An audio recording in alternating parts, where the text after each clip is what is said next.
Hello, Erin.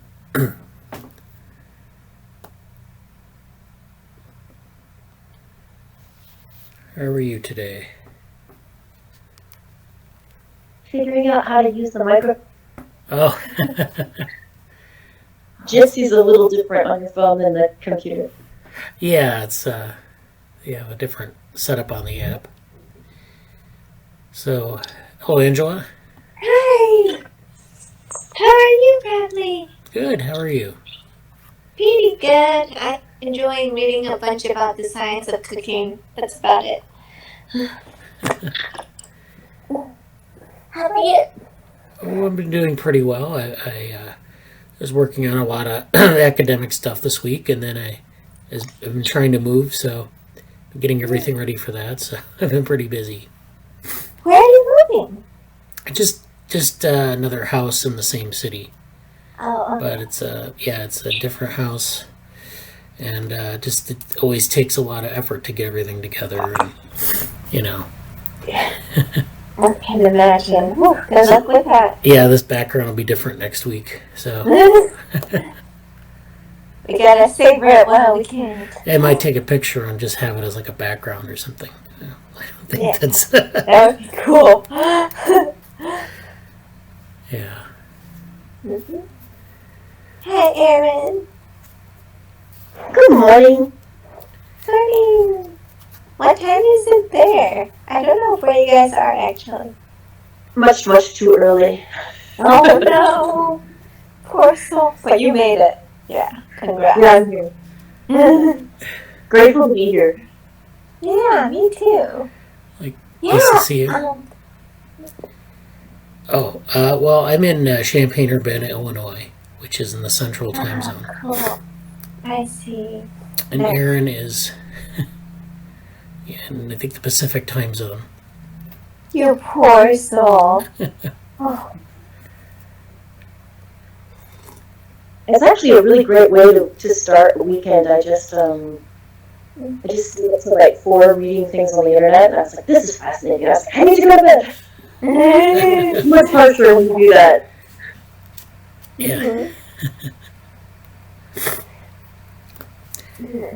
Jesse said he'd be here in a little bit, so I don't know if, how long it's going to take him to come in, but welcome to the meeting. I wanted to start with the Slack review. I wanted to ask if either Elizabeth or Angela had anything or Erin, I'm sorry. Erin or Angela had anything they wanted to share. I know you have been putting things in the Slack. I think it was the ethics channel.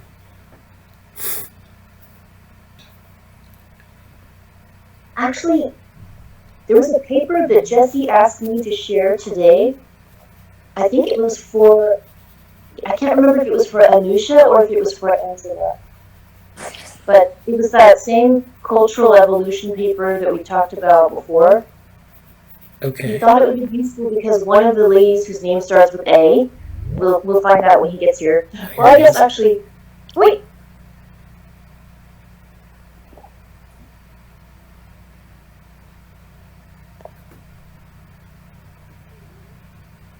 Okay.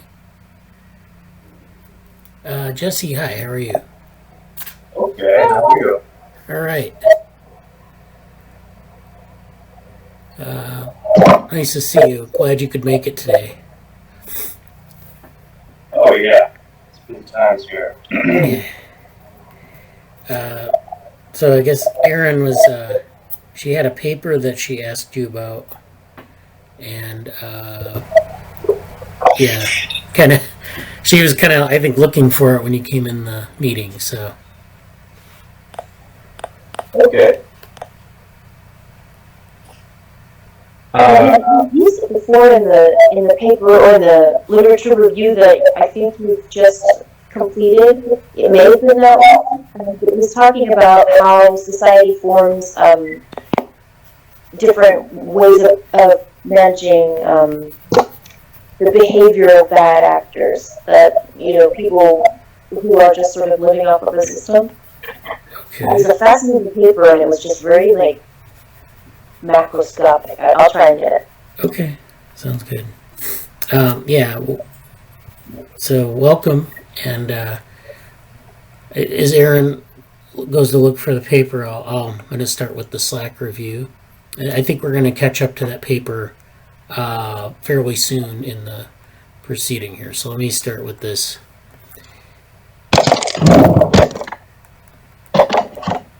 So I'm sharing my screen, if you can see my screen.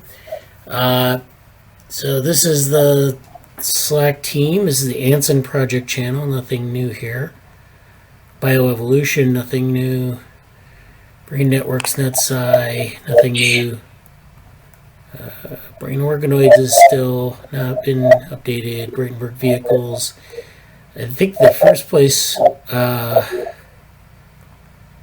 Okay, so yeah, we'll talk about the submissions to the Cultural Revolution Conference, or Society Conference. I made those submissions this week, late in the week, so I'll go over those in a bit. Cognition futures. There's Lancelot da Costa is a person here who is highlighted by Jesse in the channel. So there's that. Collaborations, reference materials. A lot of stuff from not very much stuff this week actually. I don't think this is new. Google replaces BERT self-attention with Fourier transform. Actually, that is, yeah, I guess that is new. So that was from Sunday, and yeah, it looks like they're doing, they introduced attention in neural networks a couple years ago when the tagline was "Attention is all you need," but apparently now it isn't. So they've replaced self-attention with the Fourier transform. They find out that it performs a lot better, or it performs better, I should say, and on GPUs. And so that's something there. I don't know, I've been really interested in the self-attention, and apparently what it is, of course, is that you can take, say, like a set of images and you can focus on certain parts of the image, like your attentional system will focus on certain things, and then you're able to use less data to sort of make a classification, which is interesting because attention has a lot of benefits, but it also has a lot of drawbacks in terms of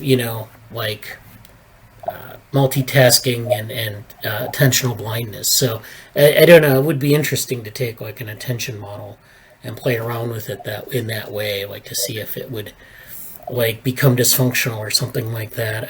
I don't know, but in any case, this is the state of the art here, and it's interesting how it seems like people are just kind of playing with things to see what works. And so let's see, is there anything in this channel? Yeah, this was from this week. So this was okay, so yeah, this was Jesse asking about critical period stuff. So this is the critical periods work. We have the Discord server for the critical periods, and that was founded, I think, a year ago when I was at the Artificial Life Conference, and we got into a discussion in the workshop that I was in on on critical periods. It somehow came up. We were talking about development, and so I put together the Discord server. And we had some people from the A-Life conference. We had some people from the group here.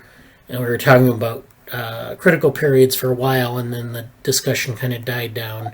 But in that Discord, we have a bunch of references in the bibliography channel and I think another channel. And so these are two papers that I recommended to Anusha to get started to, review and kind of get a sense of the state of the art in the field. So, one is Reopening Critical Period Windows, which is by Takao Hench. And so he's a big name in this area. He's been doing work for years on it. And this his view of critical periods is largely sort of focused around brain injury and development, and how when these critical periods occur in different sensory modalities at different times in development. So you get this sensory motor critical period, then a motor language critical period, Then higher cognition critical period, you also get like visual systems critical periods. And the idea of a critical period is it's where plasticity is maximized. So you have this y axis of plasticity, and of course Hensch's sort of view of this area is oriented towards the molecular mechanisms for the critical period.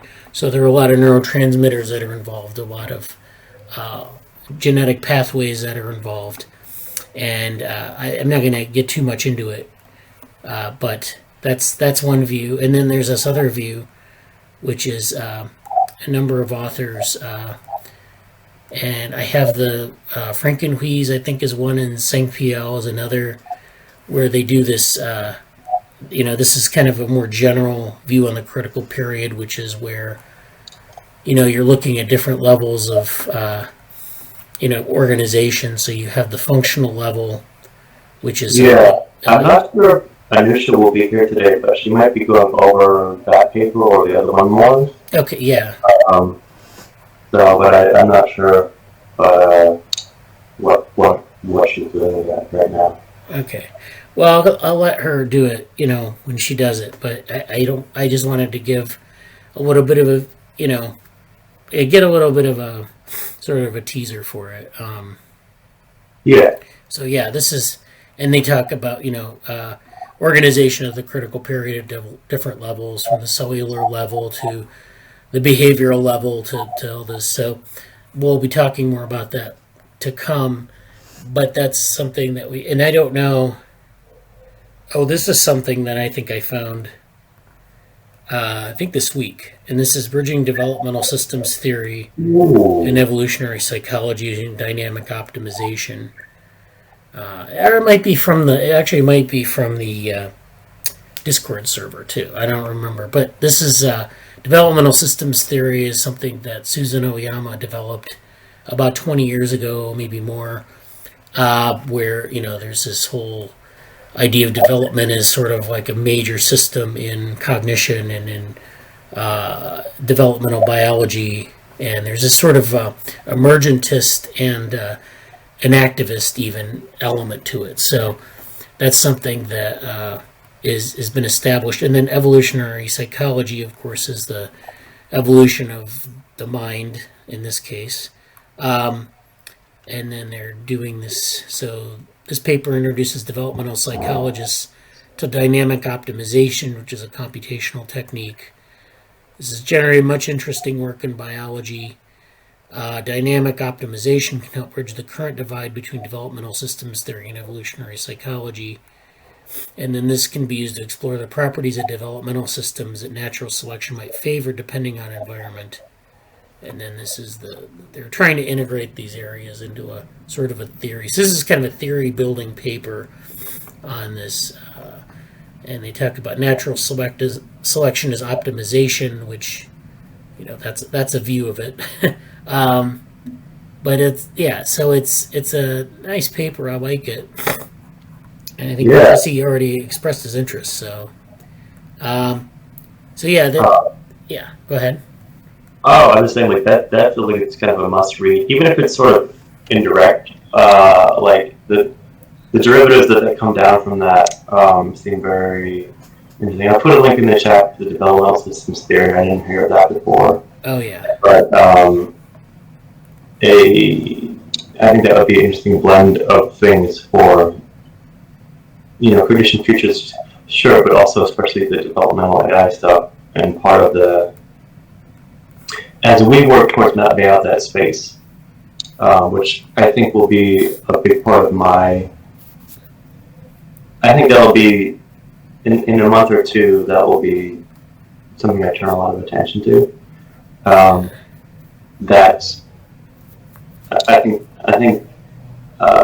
I think a lot of the commentary around developmental systems theory might be particularly interesting. So I think it'll give us a lot of leads to follow. Yeah, and I don't know. There's probably a lot of stuff in the literature on like debates because it's been around a while, and I think it's been a fairly common framework in some areas of like CogSci. So I mean, there are people who are still drawing from it. So there might be some interesting debates in the literature. Yeah, even in the Wikipedia page, there's an interesting setup. Like there's an interesting criticism section that has a couple, like, argues that the proponents, the roles between levels of interaction are ultimately empirical issues which cannot be settled by a priori speculation. Like it goes into, and like another critique is about, I guess the theory claims that there's impossibility in determining the contribution of trait influence of genetic versus environment, but then there's a lot of critiques about that. So that, like, I think there could be honestly a few presentations about, a lot of discussion in the lab about, the theory as it is, and then the debates and the criticisms about it. And that's something that I really have no experience in, so just seeing it pop up is cool. Yeah. I mean, it looks like there are a lot of themes like that. Like you have development as a process of construction, so this would become niche construction theory. This is context sensitivity and contingency. This is something that we talk about with respect to development all the time in this group. And then joint determination by multiple causes, extended inheritance. So these are all interesting topics, and I think, we should explore this further. So definitely, let's do that. So let me go back to the Slack discussion here. So I don't think there's anything in epistemological directories. Ethics, Society, and Tech. Now we have some stuff here. So this is this event. Bradley, yeah. Okay, if I added to the previous before we move on. Oh, sure. Just two things. Yeah. I was sort of reminded of a lot of research that's gone into kids who are feral, who are raised out in the wild for whatever reason, neglect, abandonment, what have you. And we learned a lot from our assumptions that, there was no hope for them. And then also, we've been learning a lot about triad research and development of human systems, like for connecting with other people. And then there's some interesting stuff on, we had huge, sort of, not pressure, but we had this mythos that people couldn't learn a new language if you were an adult. And it's been perpetuated so often that people still believe it. But we actually have research that's, I think it's based on the development of new neurons in adult lab mice by a master's student who was working on a PhD student who had to throw out her research over and over because she kept getting signals of neuronal growth in adults, and she said everyone said that didn't happen. So I discovered something new, but I kept just throwing it away because everyone said it didn't happen.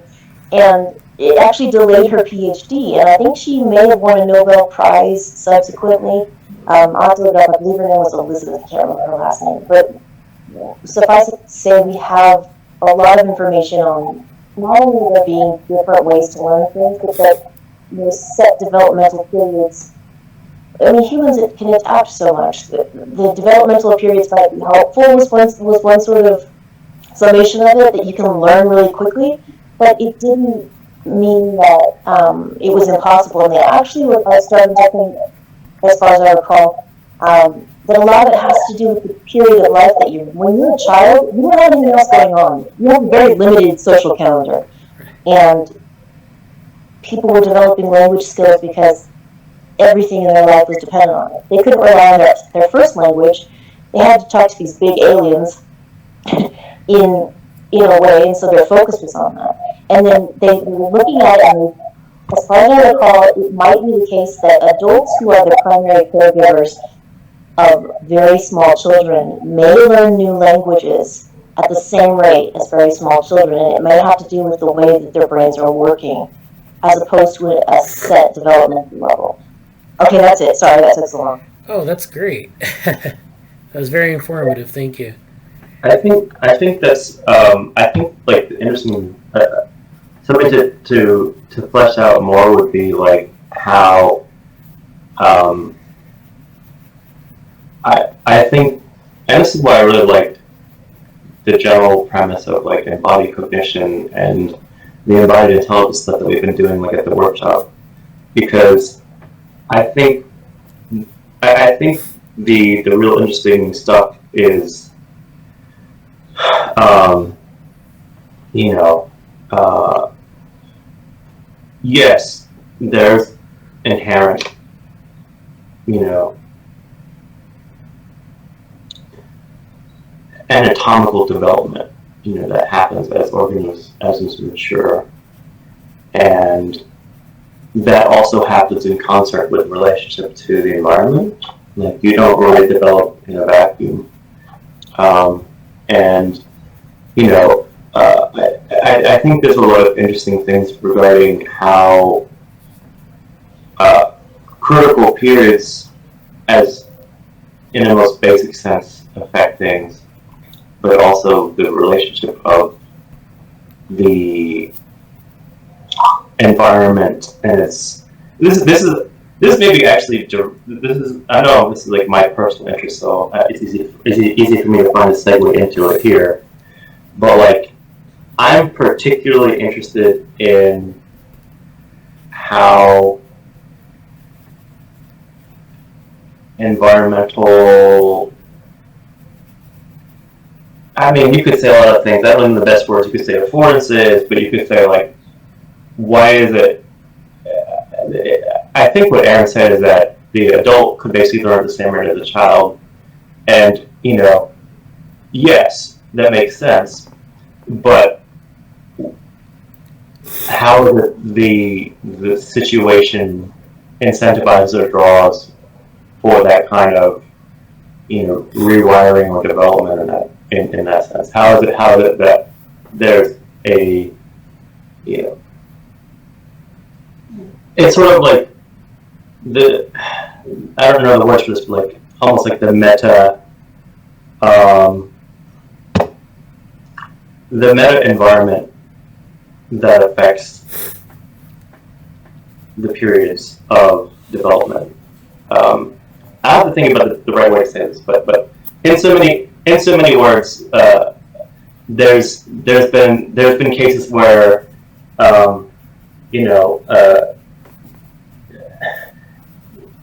this will be a very simple analogy, but like I would say the same advice, or the same interactions, the same discussions with different people, and it's not that the advice is different, and it's not that I'm particularly different necessarily, although sure I am different to different people, but the situation that people are in and what's interpreted and what's actionable from that environment that the person is in can be drastically different.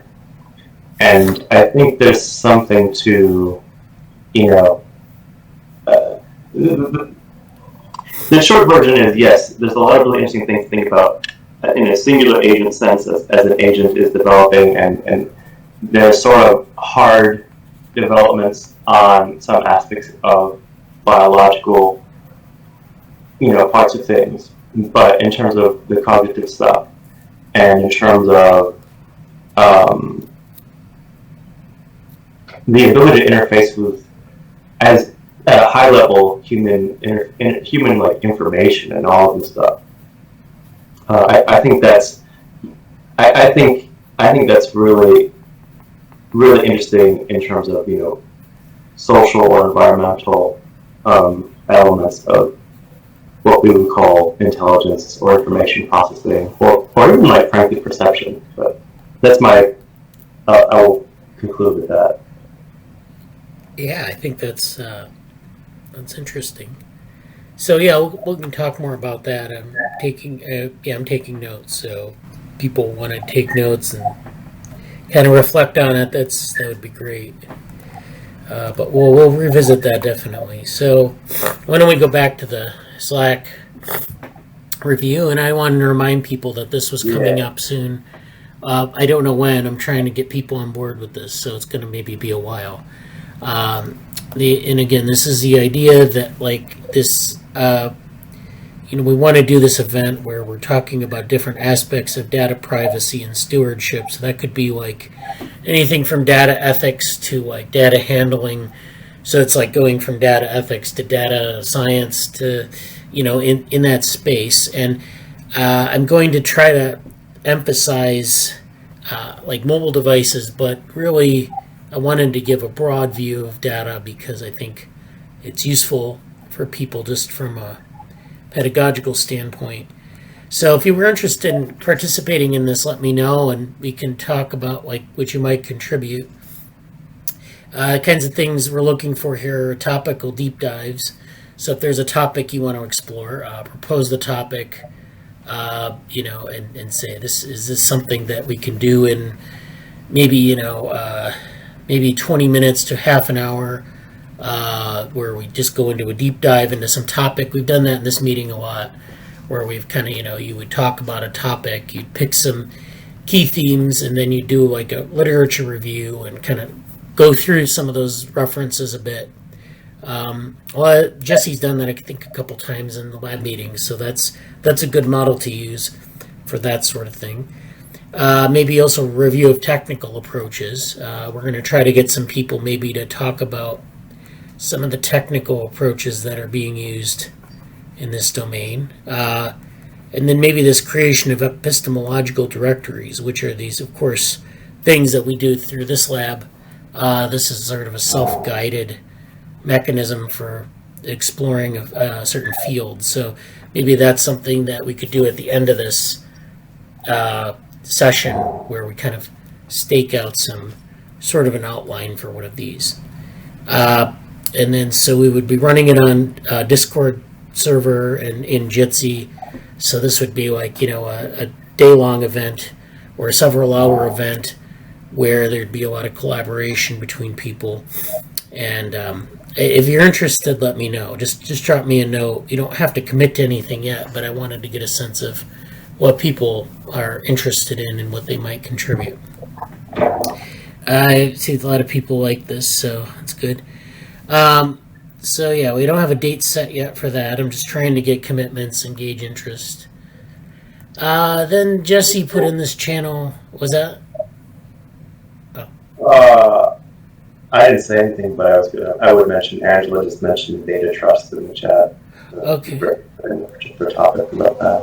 Yeah, let's see what the chat. Yeah, so that would be okay. Angela wants to do into data trust. Or what are data trusts? I want to be sure.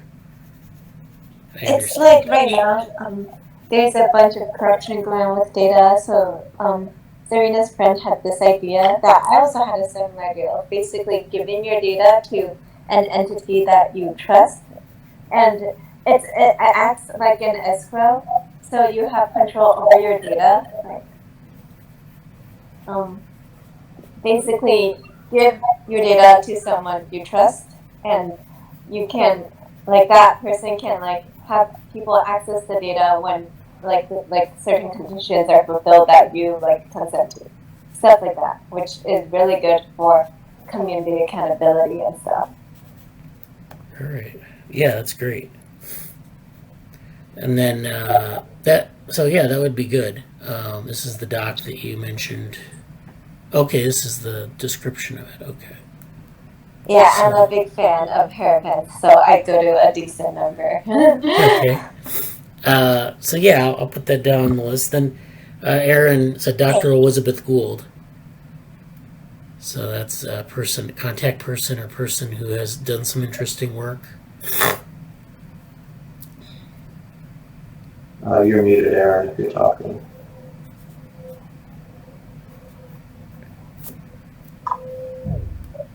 Well, I'm sure she'll be back. Yeah, maybe she had a problem with the... So yeah, I guess I'll wait here. Yeah, I feel like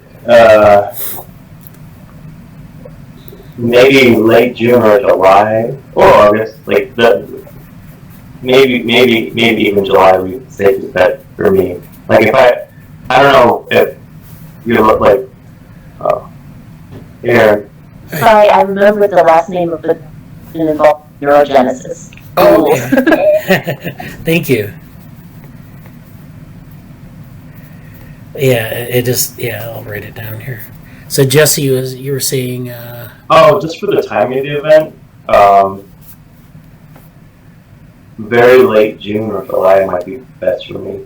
I don't know if you had like a specific month in mind that you wanted to do it, or also like how much. I'm obviously on board with helping out or being the management or leadership role needed. And so I don't know what you had in mind for timing, or if you wanted people to take on certain roles to help that event out.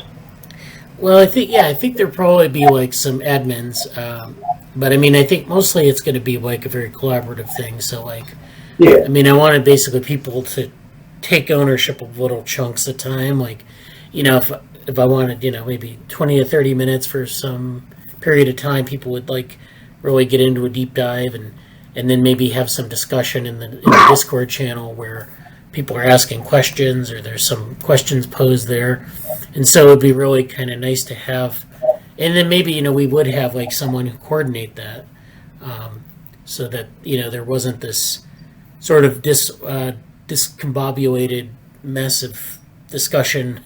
I mean, a lot of these events you have to choreograph them a bit. And so that, I don't know, maybe later in the summer, because I have to get people on board, on campus here and other places, and so it's going to take a while to get together, but I hope to do it this summer, maybe later in the summer. So yeah, more to come on that. Let me share my screen. Oh, I am sharing my screen. Okay. So then this was the Legal Priorities Project. This is something Jesse posted. This is this is just, I guess, leading from this event. And then, so then Angela asked, how can I help? So that's good. So that was from that channel. Events discussion, there wasn't much there this week. Events news, I think this is old. Let's see if there's anything in the external convos. Not really. The general channel, usually there's something. Okay, we have. This was from last week. This is so this is from Erin. This is the Our World in Data. I think it's an open repository of data. So this is so research and data to make progress against the world's largest problems. So this is a nice reference for people to use if you're interested in different aspects of the world. So I guess there are data sets in there and everything. So that's interesting. I don't think we have anything else here.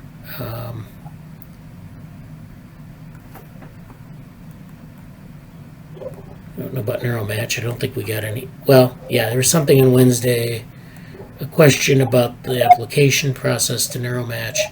So that's something that we have some people who have applied to be TAs, some people have applied to participate, and then of course there are people who aren't participating, but we'll be doing some some parallel discussion of it, so you won't miss out completely. And then the whole course is, of course, open source. So if you want to check it out, offline, I think you can. More about that later on. Okay, this is the channel I was looking for, Open Chat Forum. So yesterday there was a discussion about this one here. This is the Attention Consciousness Scientists in the U.S. So this is a fun consciousness science project. This is, I think, sponsored by Templeton World. So this is a project website here. Do you know anything about this, Jesse? More detail? Just the most vague bit that Megan Peters is, heavily involved with NeuroMatch. I think she's one of the she's a co-founder. I think she's like co-president now, like that they formalized it a bit more or something like that. And Megan Peters does a lot about, she actually really does try to do consciousness research. And so I think she's in UC Irving or another UC around there. And UCI. She previously she ran something called the consciousness recruitment workshop, which is kind of about how to do, because it's very difficult to do consciousness research. It's not really a mainstream thing, and so the workshop some months ago, I think last year, was about how to kind of get into a program, whether it's neuroscience or computational related stuff or biology or whatever, and how do you kind of go through a legitimate PhD training process and come out with some means to actually focus, ways to focus on science, consciousness and related things. Well, how to tailor your aims towards that if you want to. And I believe this, I don't know all about this yet, but I feel like this is kind of a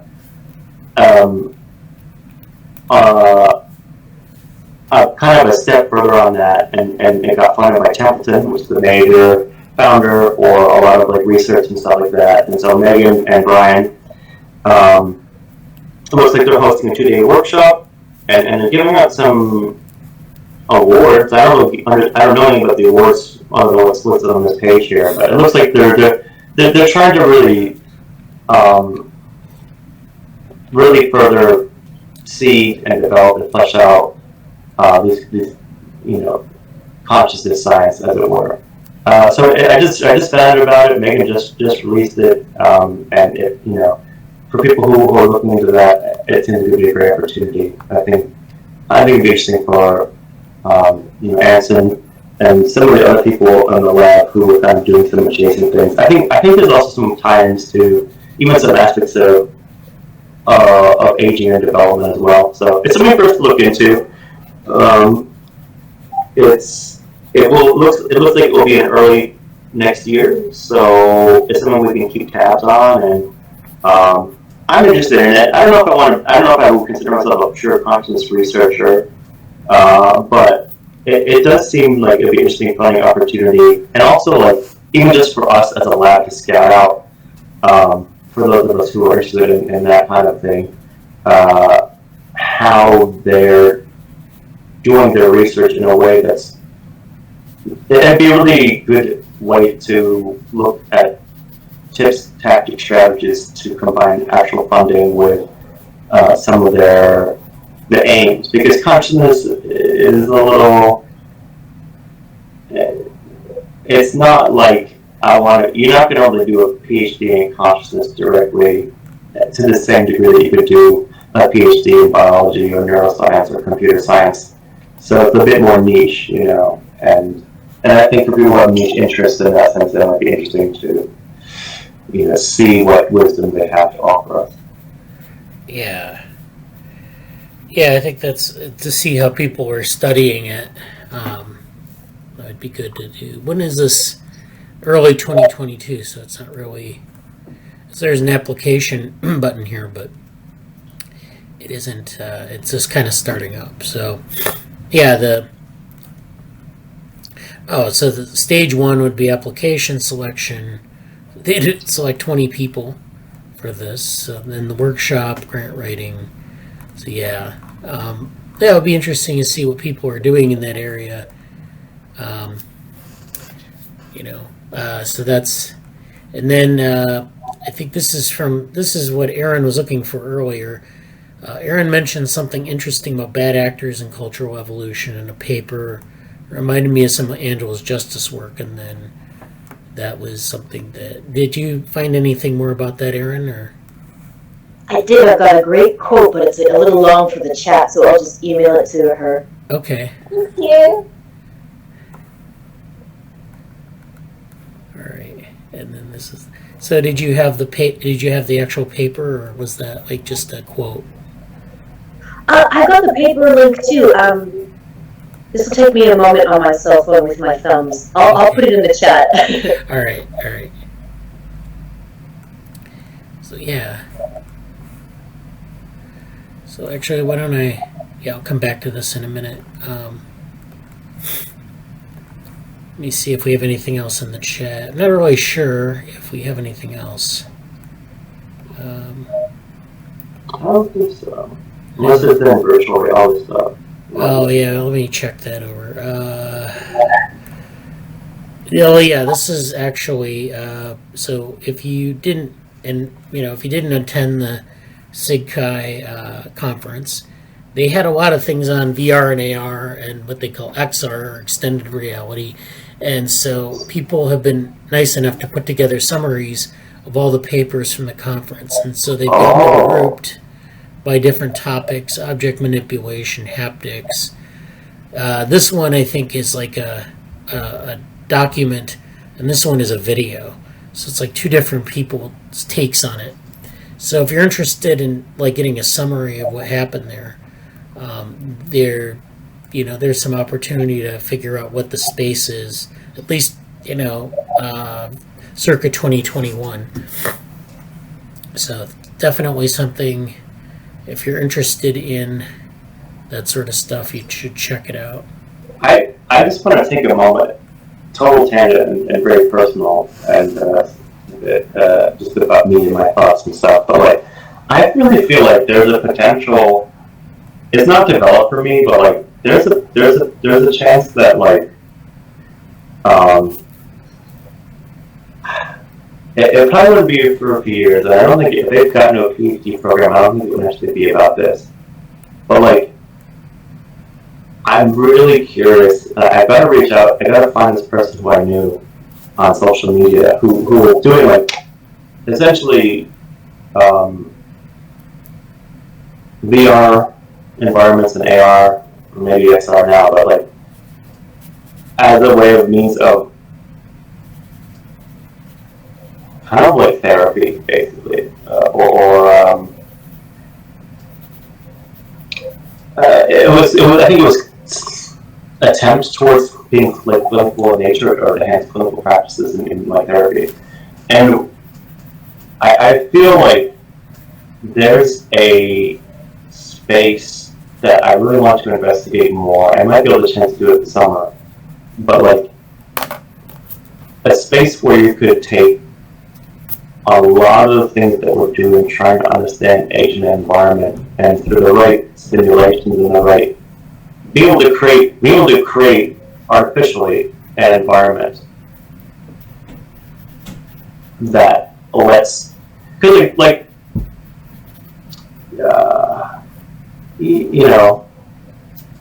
there's certain, as is a theme in the lab that we've talked about quite a bit. For those who don't, just to give a background, like the concept of affordances.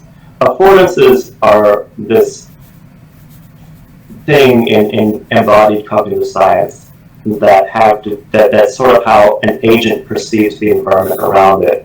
And so like, here's a cup. I could put water in this cup. I could hold this cup here, or I could hold it here. I could, shovel some sand with it if I needed to. I could throw this cup as a weapon if I needed to. It's like, what can you do functionally with this object, and how do your parts manipulate the object, and what can you do with it? And that's maybe a different set of things than I have an image of a cup. Am I thinking about this cup that holds water, or am I thinking about this object that allows me to do all these things with it? And this is a big debate in, how much, in cognitive science is a big debate of like how much is something represented in these like discrete categories in the mind that are very far removed from other things, or is it just, is it less mentally constructed and more just, object oriented? And obviously there's a huge spectrum. It's not really black or white about that. But what I'm getting at here about affordances and virtual environments is that I think there's something to, particularly in an advanced human level, but not necessarily like at different levels. It'd be interesting to think about in terms of other organisms or intelligent agents or whatever. But like, until you have environments within which to explore certain affordances, or obviously like mental capacities, or like things about empathy, things about, different constructed relationships to other people or yourself. And so you have a space within which to do it, you can't really do it. You can't really explore it until you have a means to be essentially positively rewarded for doing it. And, I'm throwing around a lot of concepts about like reinforcement learning and reward and incentive and all this other stuff, but it's like, I feel like at some point down the line, I'm probably personally going to come really close to this choice of, am I going to really want to explore that area of essentially a practice, like doing and applying all the stuff about embodied cognitive science, embodied intelligence, psychology, therapy, development, learning, education, whatever, and these artificial situations and environments, and even either like as a learning thing, but also as a medium by which to understand how affordances or ways to engage within the environment affect, everything I mentioned. So I'm kind of just fleshing that out in a moment of discussion about that, but I feel like I really want to go back and look at all these things in the Mystic Child stuff, because I didn't get to do anything with that mostly, and hopefully it'd be a great thing for me to do in all my travel, just look at a bunch of videos maybe, but I wanted to mention that. I wanted to kind of just put that out there, and maybe I'll say like, oh yeah, on, was it 22nd now? Yeah, like on the May 22nd, I had this, in the meeting I mentioned this thing, and then I come back to it later. So that's all. Okay. Yeah, so that's great. So I guess I'm done with the Slack review. So I don't know if Angela or Erin had any other thoughts about that. I don't know if you had thoughts about what Jesse was saying. Do. Okay. Would you like to go first, Angela? I'm okay. Okay, so when Jesse was exploring those ideas, let's see if I can remember all of them. 4 different sort of areas sort of popped up in my brain. I remember reading a lot about in people with post-traumatic stress disorder or who've gone through traumas, and work with, I guess it would be grounding is what it's called in psychology, I think, and rapid eye movement. I think it's desensitization. It might be something like, someone else might know the term better than I do, but you're basically moving your eyes from... Yeah, EMDR. Yeah. Thank you. And how useful that can be in a way, it's you're working with the physical environment in order to short circuit the same pathways Jesse was talking about. And then there's some cool information on people's attempts with using things like a brush for the arms of students that might have issues with sensory integration, and sort of like deep tissue stimulation, that type of thing. So sort of an integrating experience, and then let's see if I can remember the others. Sorry, it's very early. Yeah. But there's a lot of information on that, and yeah, I'll put the other 2 in the chat, because for some reason I'm going on another tangent, but I'll get those in the chat for you. Okay, that's great. Thank you. Yeah, this should be a fun little exploration here. So yeah, we'll again, I'm taking notes, and so we can revisit this. So I wanted to point out, Jesse has some news, and of course Anson is involved in the news. So why don't you tell everyone if you want to tell them? Yeah, I will. And before that, I will get to that in a moment. I would like to say one thing though, as a lab manager, nudge, nudge, nudge kind of thing. I would encourage people to usage of. What was the usage of?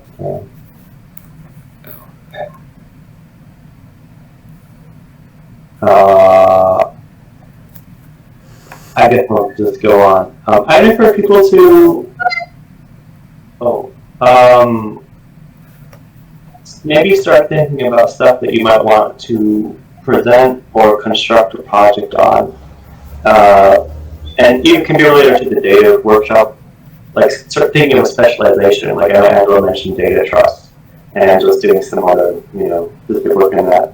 I think making concrete some things would be good in terms of like a project sense. So just a lab manager nudge to people about that.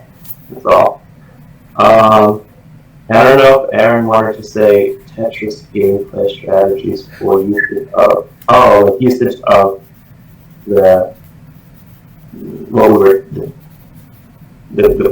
previous conversation. Okay. Yeah.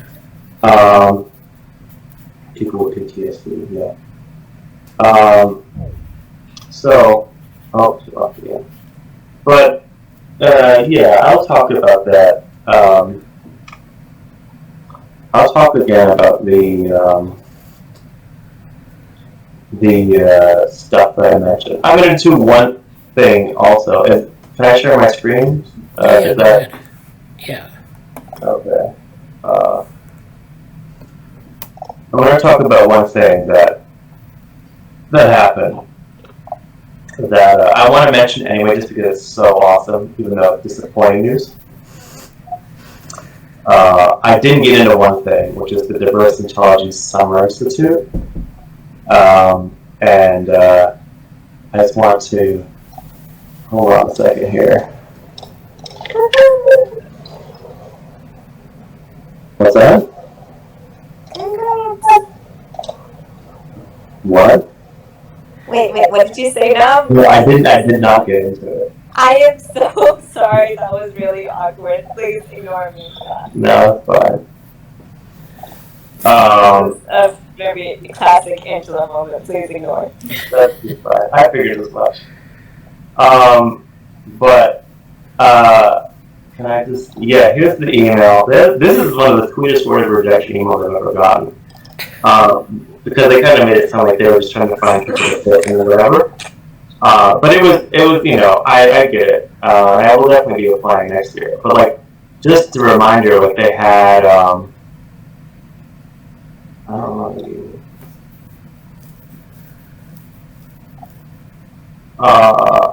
Joanna Bryson's there too. Like I met her at Princeton Innovation, like my second time there. But I think, Judy Fann's there.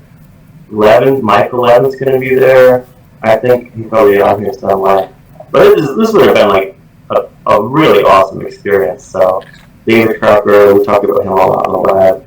All the Jason stuff in the Santa Fe Institute. There's Michael Levin, who we always mention in the lab. Melanie Mitchell's from Santa Fe Institute again. Oh my God, Nunez is there too. Yeah. This is just like an all-star mix of stuff that we come to the lab. There's Josh.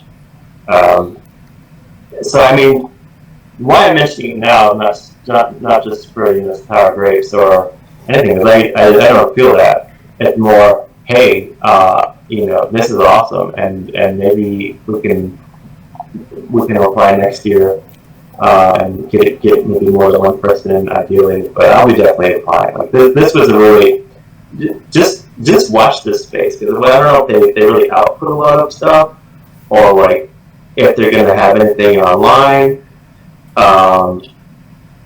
But like there's this collection of people, and again, this is Diverse Intelligence Summer Institute, and they also have the Many Minds podcast, which I really like. Let's see what they have here. I'm kind of just highlighting them, like.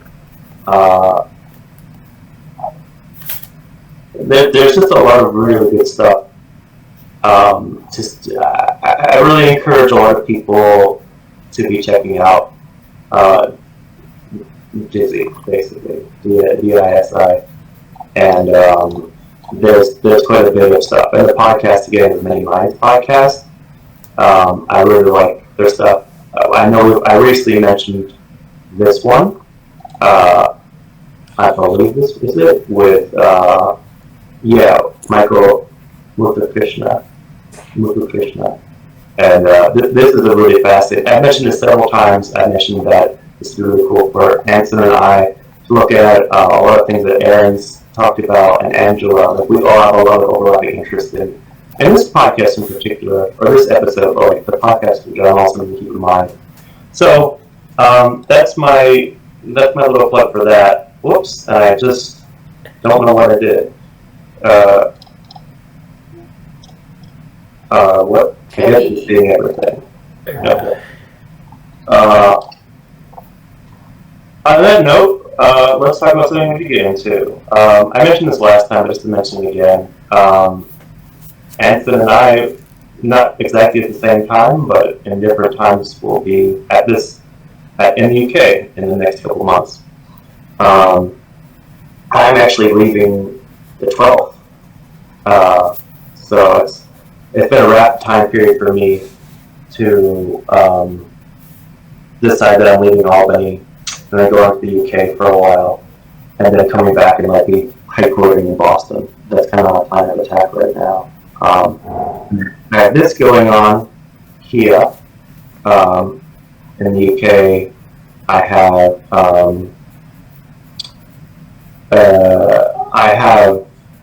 a position with a startup that I'm sorting out, and we'll say more about that in the future.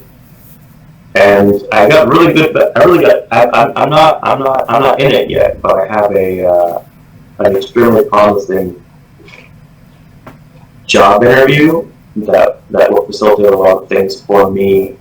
And I haven't signed anything yet, but it's the initial interviews went well, and I believe I'm in good shape, but you don't want to really bank or think too much about that until it actually happens. So I'm like on the cusp of being able to say a lot of things.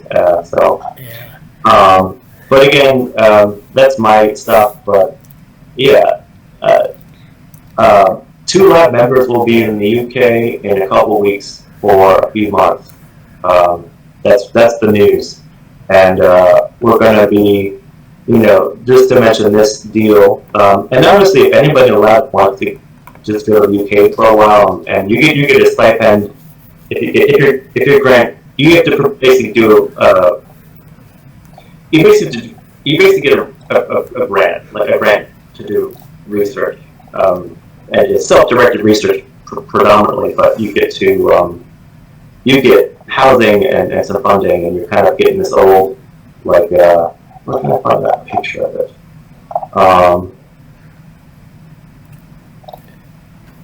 Whoops. Well, here's all over documents, I guess. But it's basically a guest house. Which I didn't say it with a certain tone because I was introduced to the term guest house, which is like a bed and breakfast or like kind of a getaway place. But this is an older guest house that has been converted into a place for researchers to stay, and you kind of get you get food and your housing kind of taken care of for a while, and you can work during this or not. There's a few different details, and we can talk about them after the meeting. But basically, you get to go there and focus on research for a while, and it's a really good Center for Enabling Effective Altruism Learning and Research, but it's kind of a career transition related group. Like you get a place to focus on what you want to focus on, and it's very it's a totally self-driven, which I think I'm like wow, that's a little much. I feel like the pendulum. Yeah. I feel like I'm in a really good place to do that at this point. So you kind of, I would be hesitant, like if you don't really know what you want to focus on, it might not be a great situation because it's really going to be you doing the stuff. However, like if you're part of the lab, you can still just do what we're doing and focus on the project. But it's a really a cool set of options, so that'll be fun. And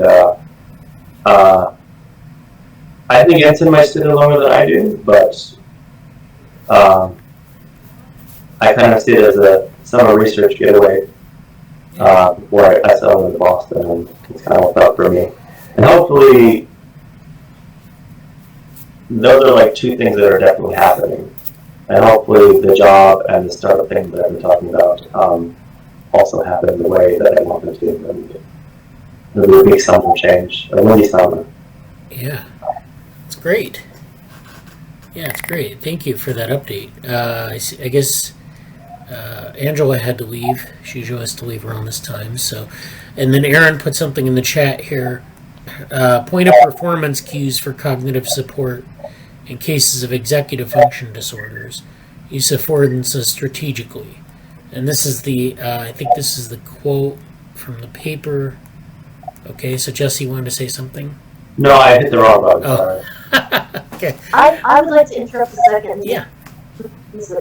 Jesse, I think, was talking about what affordances, and it kind of popped into my head as those might be useful from different fields, sort of useful in talking about affordances with AI, etc. Yeah, it is. It's very good. Thank you for the reference. So that's the reference down there.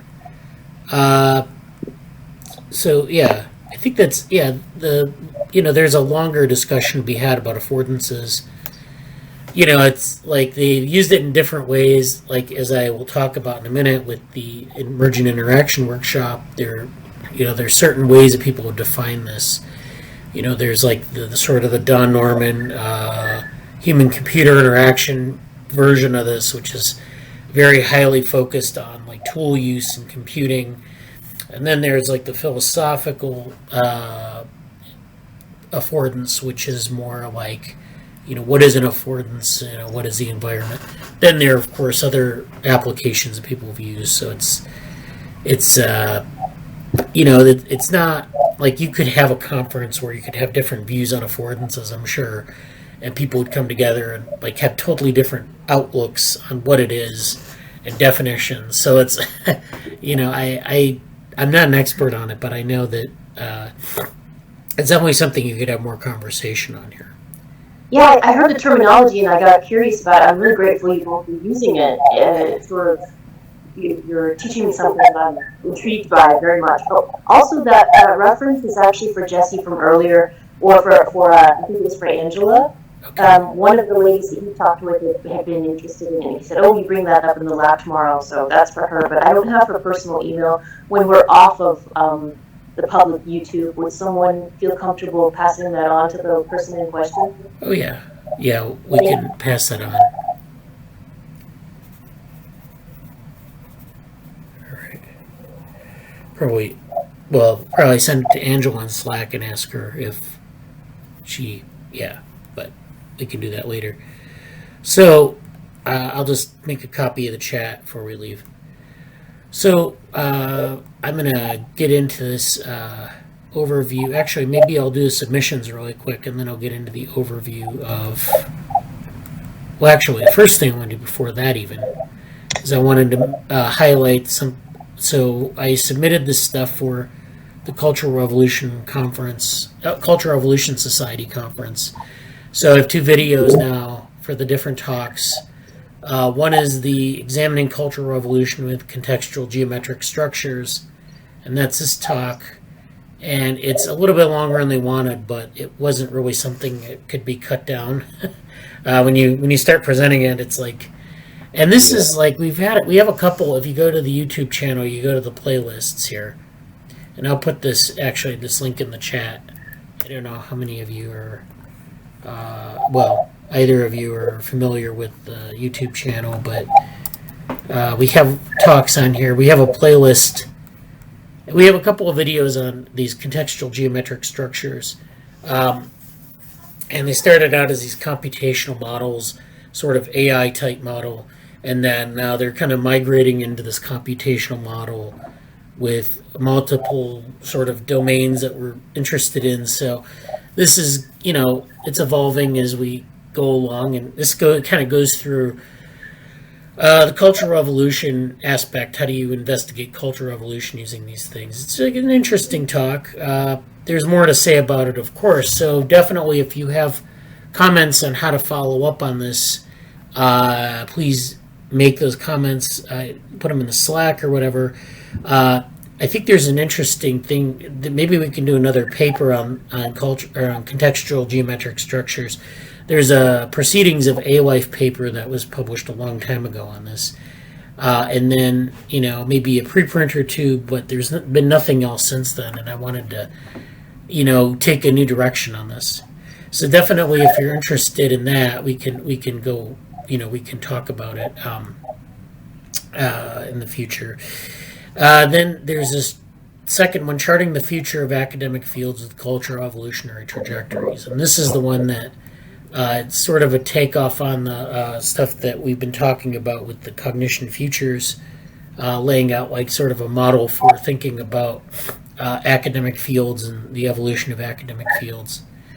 So there are the videos, and then there are also the lectures here, the slides. So these are in Figshare. When the Cultural Evolution Society conference is live, because it's not live yet, all this had to be submitted beforehand because they're running it virtually, so they needed to put it in their system so that they could queue it up and everything. But when this happened, the day that this is live, I'd like to be able to tweet out these slides and the video so that people, who aren't at the conference can get their hands on the materials, and then, that'll be, there'll be some promotion there. So this is the other one here. And this is, and then, okay, that's that one. So, yeah, check these out if you want. If you have comments, please leave them. So, then I wanted to talk about the submissions really quickly.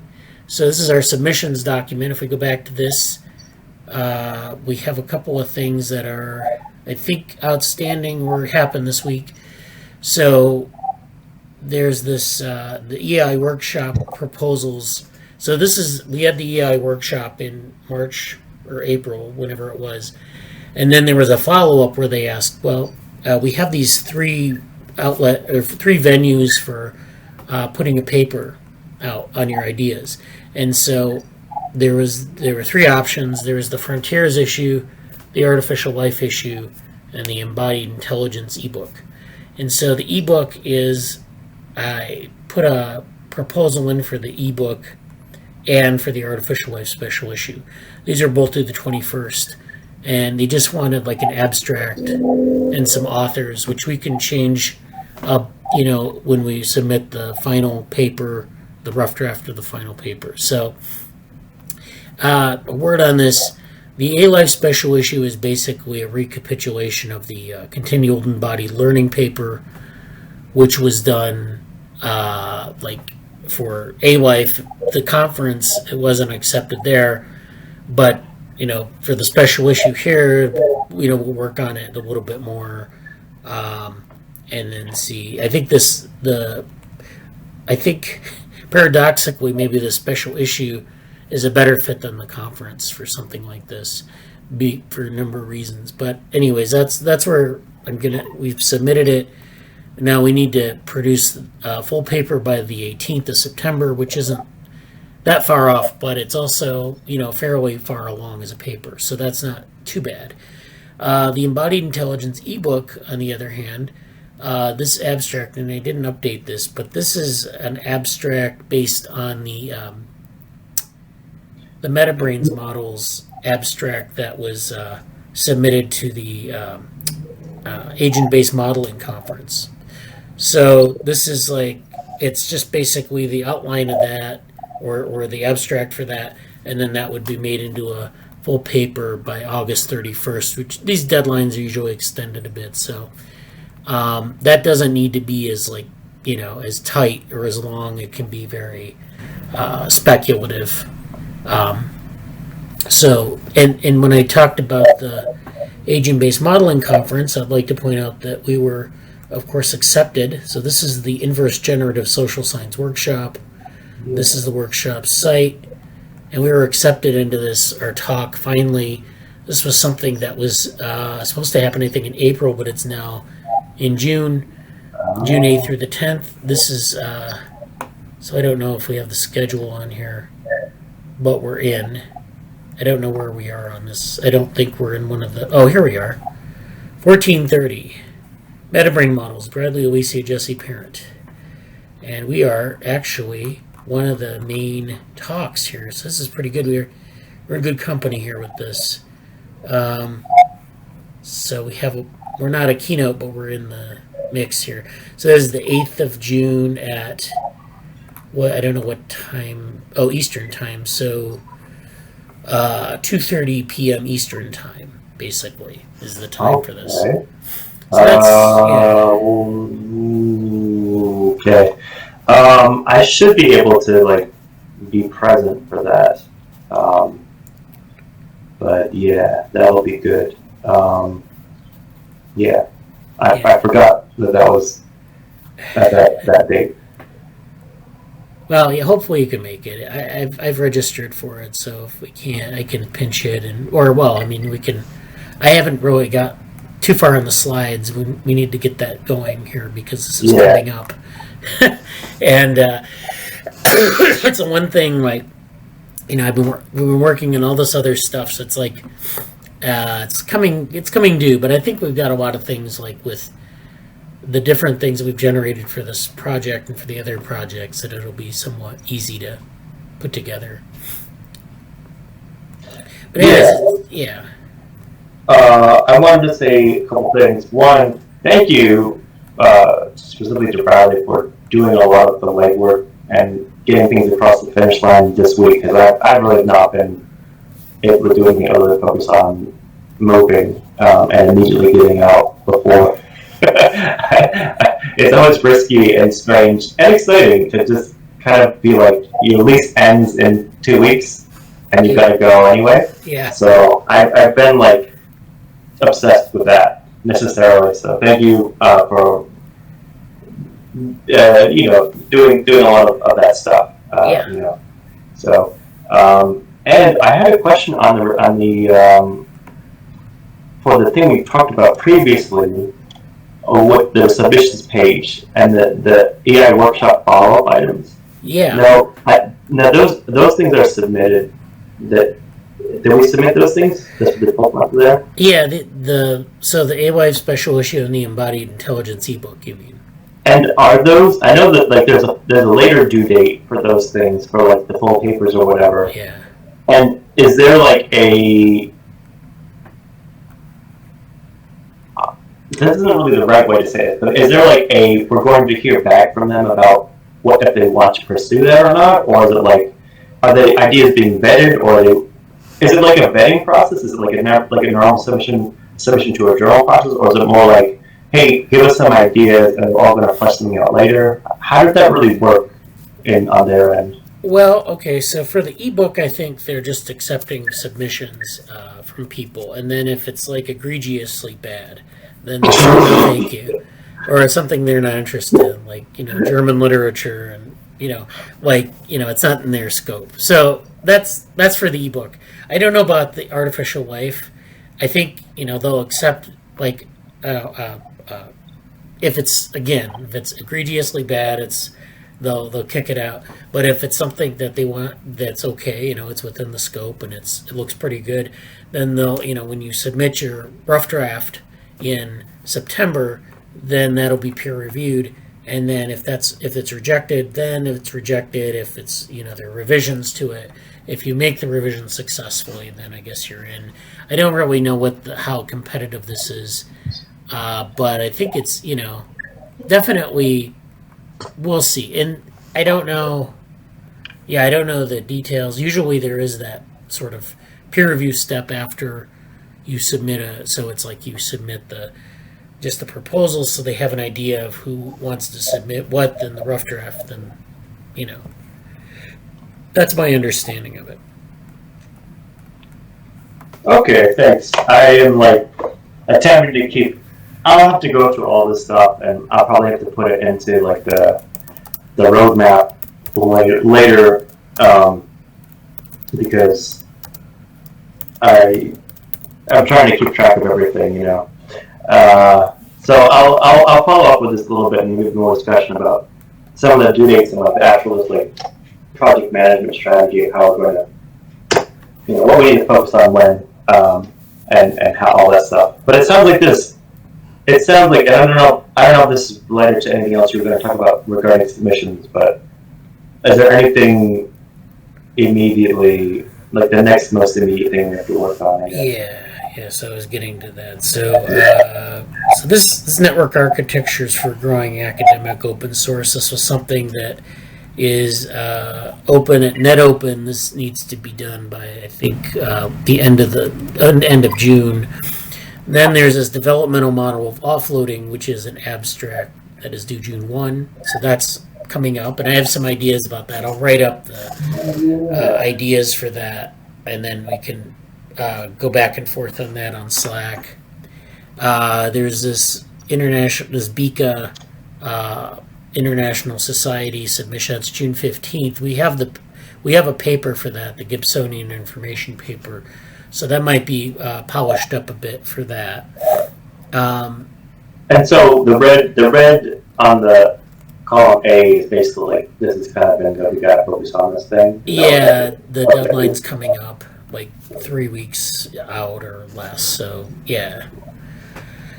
And then this lightning talk for finding your inner modeler, that's due in August. I don't know, but yeah, we'll find out more about that. That's something I'm doing on my own. Then there's this bias in artificial intelligence, which was something Krishna submitted that was rejected already. But we can talk more about that. Krishna's father died this week, so he's going to, I think, taking some time off to deal with that. So when he comes back, we'll talk about it. Yeah. And then, yeah, I think that's it for now. I mean, we're kind of... The NeurOps deadline passed... So, I mean, you know, there are going to be a number of workshops involved in like, you know, that are NeurOps adjacent. So that might be something to put on, you know, to keep on the lookout for. And then I don't know if there's anything else immediate. So yeah, we're kind of clearing the decks on this thing. You know, it's like we have 55 lines or something, but we're getting a lot out, so that's good. It's like white knuckle time, but yeah. So we have the agent-based models presentation to do, and then I have some stuff for the Networks 2021 to get out, and then after that, I think we have a couple of these abstracts and papers to finish up and get out. So yeah, we're coming along. I don't see any real obstacles here, but I just wanted to point this out to people. Okay, so Erin had something in the chat, and this is following up on some of the affordances stuff. Jesse, you could also use the amputated limb mirror therapy. It provides the visual stimulation, simulating a physical object, using that relationship between object and agent. And Jesse said yes. So this is great. I'm learning all this terminology that I found confusing when I was looking through papers. So you all are teaching me a lot in the lab, and I appreciate it. I didn't know how to use agent-based or affordances very well before the last few months. So. Well, let me tell you. I think I've been looking at that for the better part of a year, and I'm still learning. So there's probably a lot of richness to explore in those terms. There's a lot of learning to be done, and that's I think one of the best things about our lab. So. Oh, also, before we go, I wanted to just extend to everyone. We've had such interesting discussions that have meant so much to me, and I've only been coming to the Jitsi meetups for a little while, but I just want to let you all know how much I appreciate you contributing and how much it personally means to me. Groups and discussion are really important for the way that I learn and engage with people, and I love waking up Saturday mornings early and talking through these things and listening so much to what you're all doing. And like we have such interesting discussions. I think it was Anusha. Sorry, I don't know everyone's names.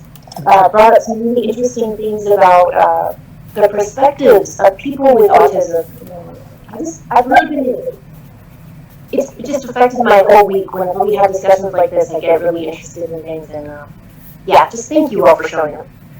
You're welcome. Yeah. Yeah, I think this is a very valuable session that we usually have. I think it's good to have like a one weekly session where you kind of really talk things out, and instead of doing chats in Slack and all that, it's like it's a different level of like engagement. So definitely, I'm glad to hear that you're appreciative of it, and yeah. And if you feel like you want to present something or present even a loose idea, please feel free to bring it to the meeting. And yeah, or like, even if you just want to do a paper review yourself, like I think Anisha might do that soon. If you want to do a review of like any of the papers that you mentioned, or you find a topic, whether it's on like ethics in society or like the VR, AR stuff, like you're welcome to do that. I really haven't been doing that as much in the last couple weeks because of everything going on here, but I feel like I think it's really important to represent that and to maintain that that's an open and a really great way. Like if you really want to learn and you really want to like understand or like nudge understand how to polish the presentation of some ideas.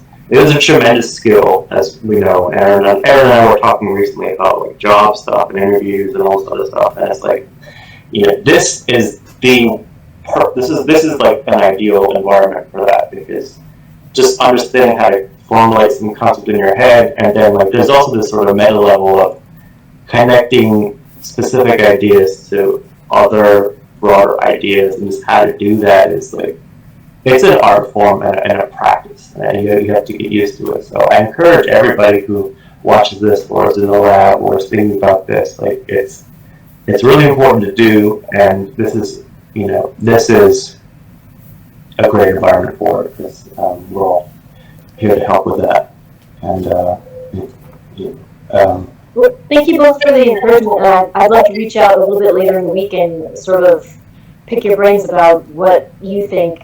How you think I might functionally kind of go through those steps. I appreciate you doing that. Definitely. And like I also am like a couple weeks behind on. I was in the middle of setting out some structure for the Ethics and Society team in general.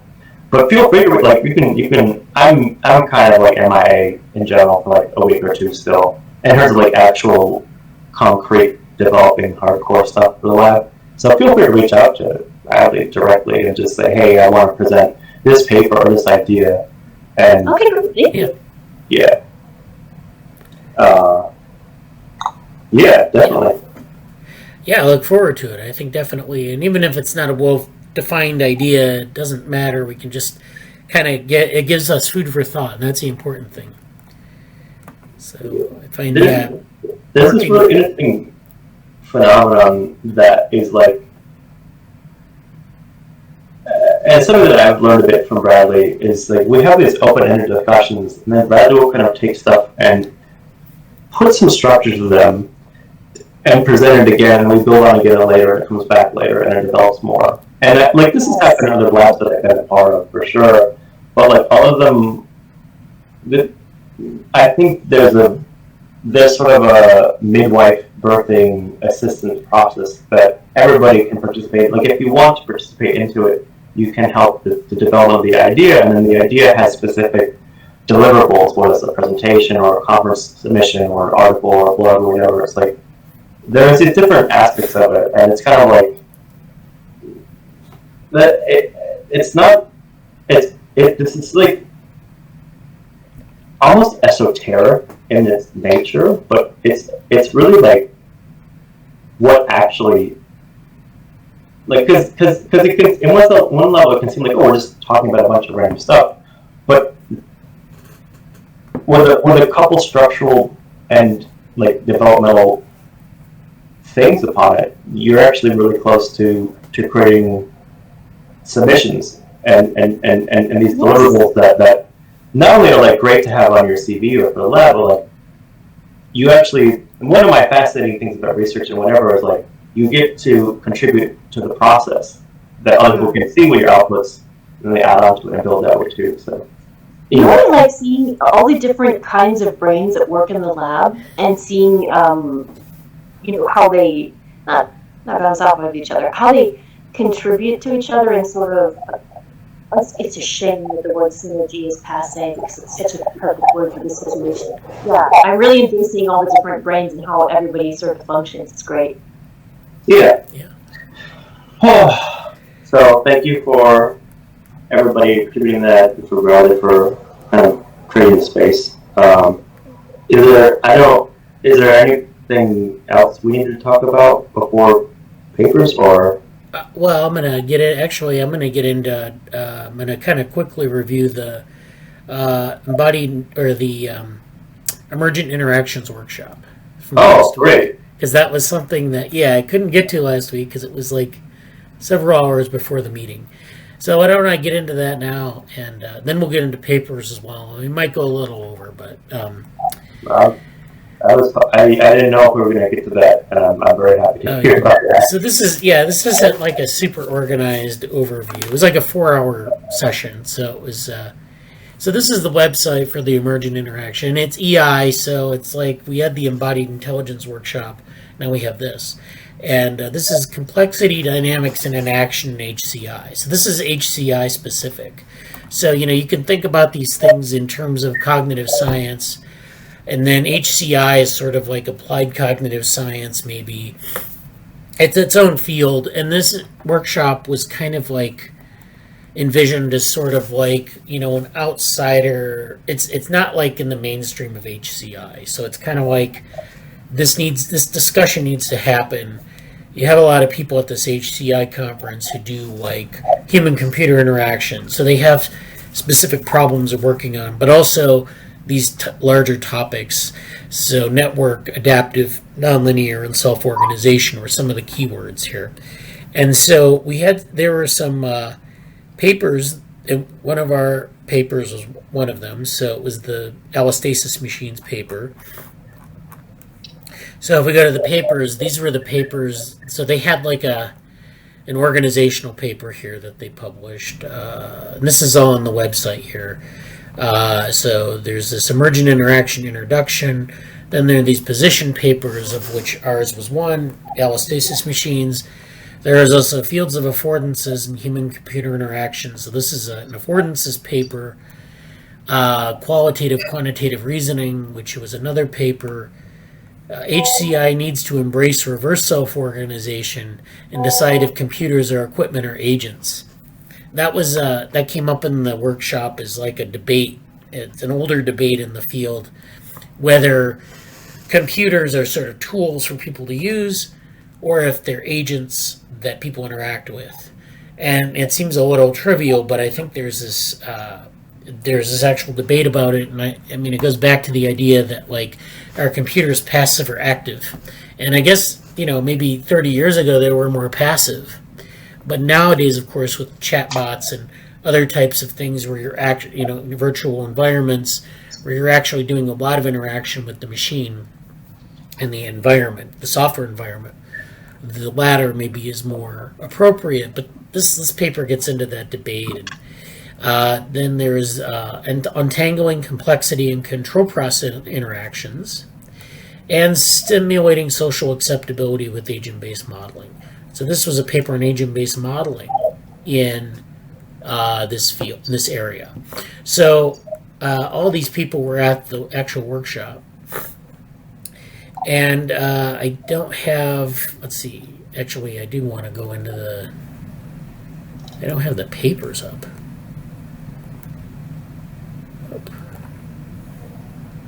Well, that's not good. How do I do this? I'm trying to get to my folder here for the papers. Let me get it up. I was surprised I didn't have it up. Okay, just bear with me here for a minute. I have to get into the actual papers. I didn't bring it up for some reason. Okay. All right, here we go. So this is my folder here. First of all, we had a mural board that we worked on throughout the workshop, and there's this.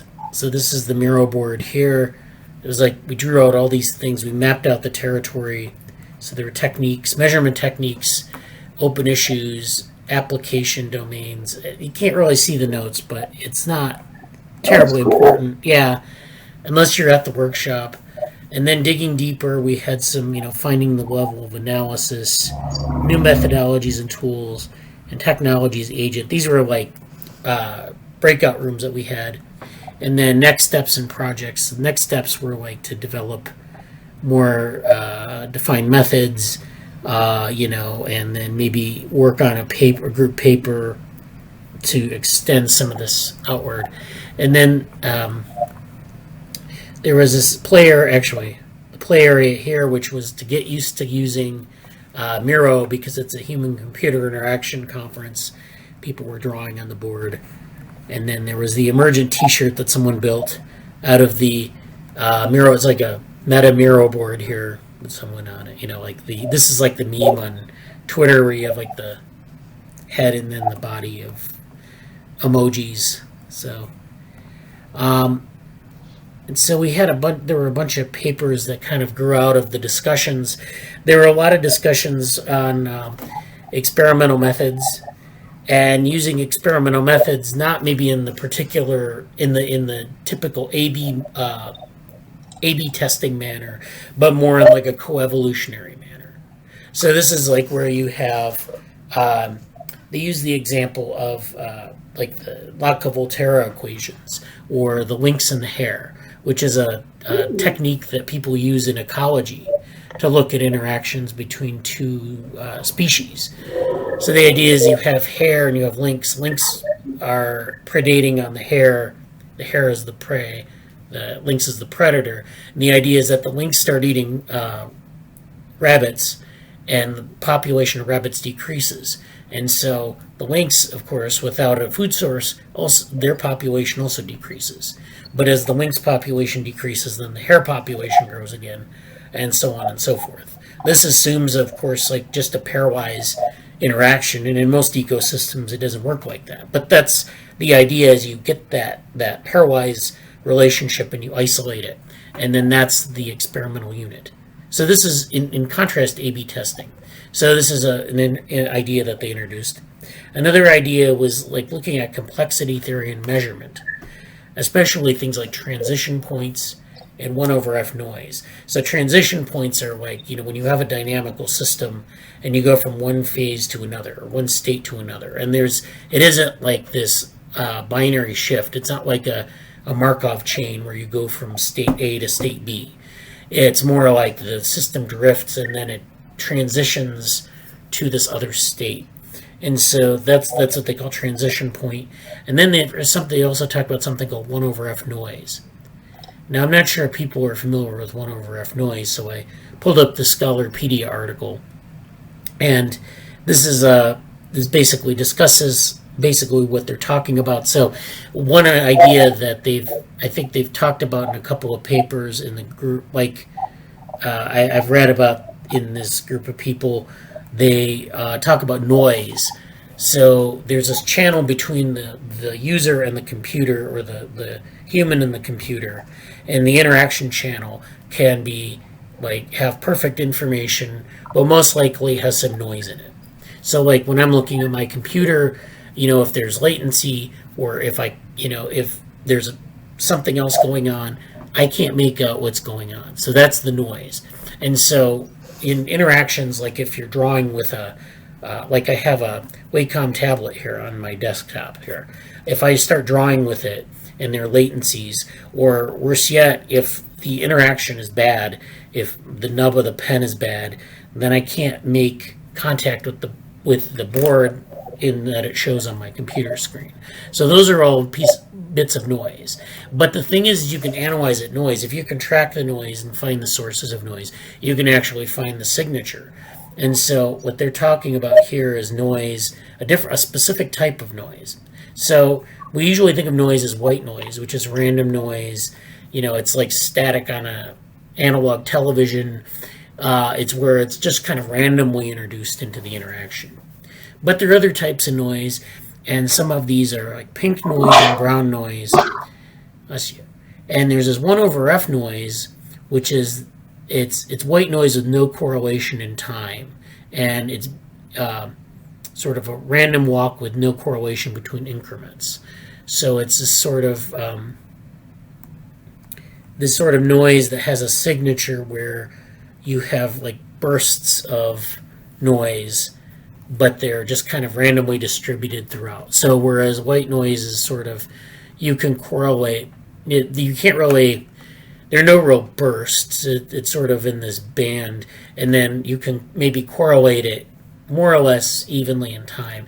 With brown noise or 1 over F noise, there are these bursts, and they have this, this peak above what you typically see as noise. So the white noise component is here.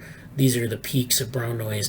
And then you have, so the idea is 1 over F noise is sort of, it can't be predicted by the nervous system, and it's this thing that drives a lot of these transitions. So that was another idea that they talked about. Another idea is this idea of closed loop first order feedback. And we talked about closed loop first order feedback. We've talked about that a lot in this group. But, they talked about it. So it's this simple feedback loop.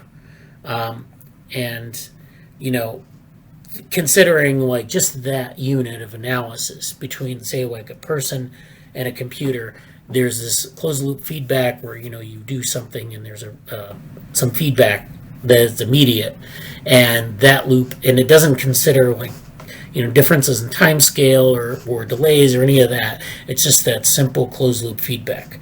So we talked about that. We also talked about like automation and systems. And then finally, there is this agent-based model approach, which is thinking, of course, as the computer is either a tool or some sort of agent, and maybe modeling that with agent-based models. So I have a bunch of papers in here. There was one of the people who organizes Tom Froese, or Froese, however you say his name. He's actually, he's in this area, but he also does a lot of stuff with enactivism. So I know Jesse probably knows his name. He published. Yeah, he's familiar, but I don't really know that much about him. I see his name on a lot of things that I've looked at. Yeah. So he was talking about like some of the stuff they were doing with enactivism, and he actually has a background in AI. And he was very skeptical of modern machine learning. In the workshop, he kind of talked about machine learning. He's like, well, this whole business about like the singularity, it's nonsense, because he doesn't think that machine learning is particularly good at what it does in terms of intelligence. And so his point was that there's this inactive layer that modern machine learning totally misses. And so this is a paper from 2012. This is called the Inactive Torch, a new tool for the science of perception. And so this is kind of getting into the, like, bringing this inactivist approach to cog-sci, but also to AI. And so the cognitive sciences are increasingly coming to terms with the embodied, embedded, extended, and experimental aspects of the mind. So this is this 4E approach. And Jesse knows what that is. I don't know if Erin does or other people watching, but that's, if you Google 4E approach, you'll get some papers on this. So they built this custom-built interface called the Inactive Torch and presented a study of its experiential effects. This demonstrates the user experience is not adequately captured by any standardly assumed perceptual modality. Rather, it is a new feeling that is mediated by the design of the device and shaped by the overall situation of the task. So the user experience isn't really something that you feed in and get immediate feedback on. It's something that's sort of constructed in the mind of the person using it, using the device. And it's situation dependent, and of course it's context dependent. There's much to be gained by synergies between engineering and the cognitive sciences. We suggest that the guiding principle should be the design of interfaces that serve as a transparent medium for augmenting our natural skills of interaction with the world. So this is about this sort of putting this an activist view into practice in interface design. But he also talked about how AI doesn't really take any of this into account, or the type of machine learning that we call AI nowadays. And so this is a thing that I think is worth exploring a little bit. We also talked about transitions between two modes, and this is a paper by this is actually Anthony Camaro is on this, and this is one of the people who was at the workshop. This is a demonstration of the transition from ready to hand to unready to hand. So these are two modes of use in a device, and the idea is that there's this transition. This kind of demonstrates like the state or phase transition that they talked about. So this lens supports the idea of a transition between these two modes of interaction. In experiment 1, we found that a smoothly coping cognitive system exhibits 1 over F type positively correlated noise, and that its correlated character is reduced when the system is perturbed. So this is the idea that we had in the allostasis machines paper about perturbations playing a role. This indicates that the participant and tool constitute a self-assembled extended device, and then this device is disrupted by the perturbation. In experiment 2, we examine the reorganization of awareness that occurs with a smoothly coping device, or the reorganization of awareness when this perturbation occurs. We found that the disruption is accompanied by a change in attention, which interferes with participants' performance on simultaneously cognitive tasks. So I have a paper on that we published. I published with some colleagues in 2018 about like perturbing people's sort of naturalistic behavior, and then looking at the brain, what the brain was doing, the attentional network in the brain. So that's something that we should revisit. So this is a lot of interesting stuff. This kind of demonstrates how these transitions happen. Then there's an active AI paper. This is from Tom Furrows again. And this is a more general, this is artificial intelligence centered sort of take on enactivism. So enactive artificial intelligence. So the embodied and situated approach to AI has matured and become a viable alternative to traditional computationalist approaches. So this is an agent-based approach, and the agents can behave in a robust and flexible manner under these sort of naturalistic real-world conditions. So the idea of this embodied and situation approach, it allows the agent to deal with the environment, to deal with changes happening both internally and externally. And then this, it's sort of like this organismic approach, or this biologically inspired approach. And the idea is that, like, again, organisms know how to do this. They don't really need a lot of training. Sometimes they don't need a lot of, they can do a lot of things, and they're not brittle like a lot of current AI. So that was the idea behind this paper. Then we had this ABM. This is something I just pulled up because it's an agent-based modeling reference. This is just a methods and techniques paper. And then there were these measurement themes. So then, there was also a theme of measurement. So there was this. I just pulled this paper up. Didn't have anything to do with the workshop, but it's about dancing choreography in HCI, and it talks about like how they've measured, looking at like dance and interacting with different technologies. So this is a whole area, and they talk about how they measure. Like dancing, is a naturalistic behavior. You can't just take single images of dancing. You have to measure the process of people dancing. And so this is like this real-time process that you're measuring, and you're trying to measure different parts of the body, and how do you express those measurements. So cool. Yeah.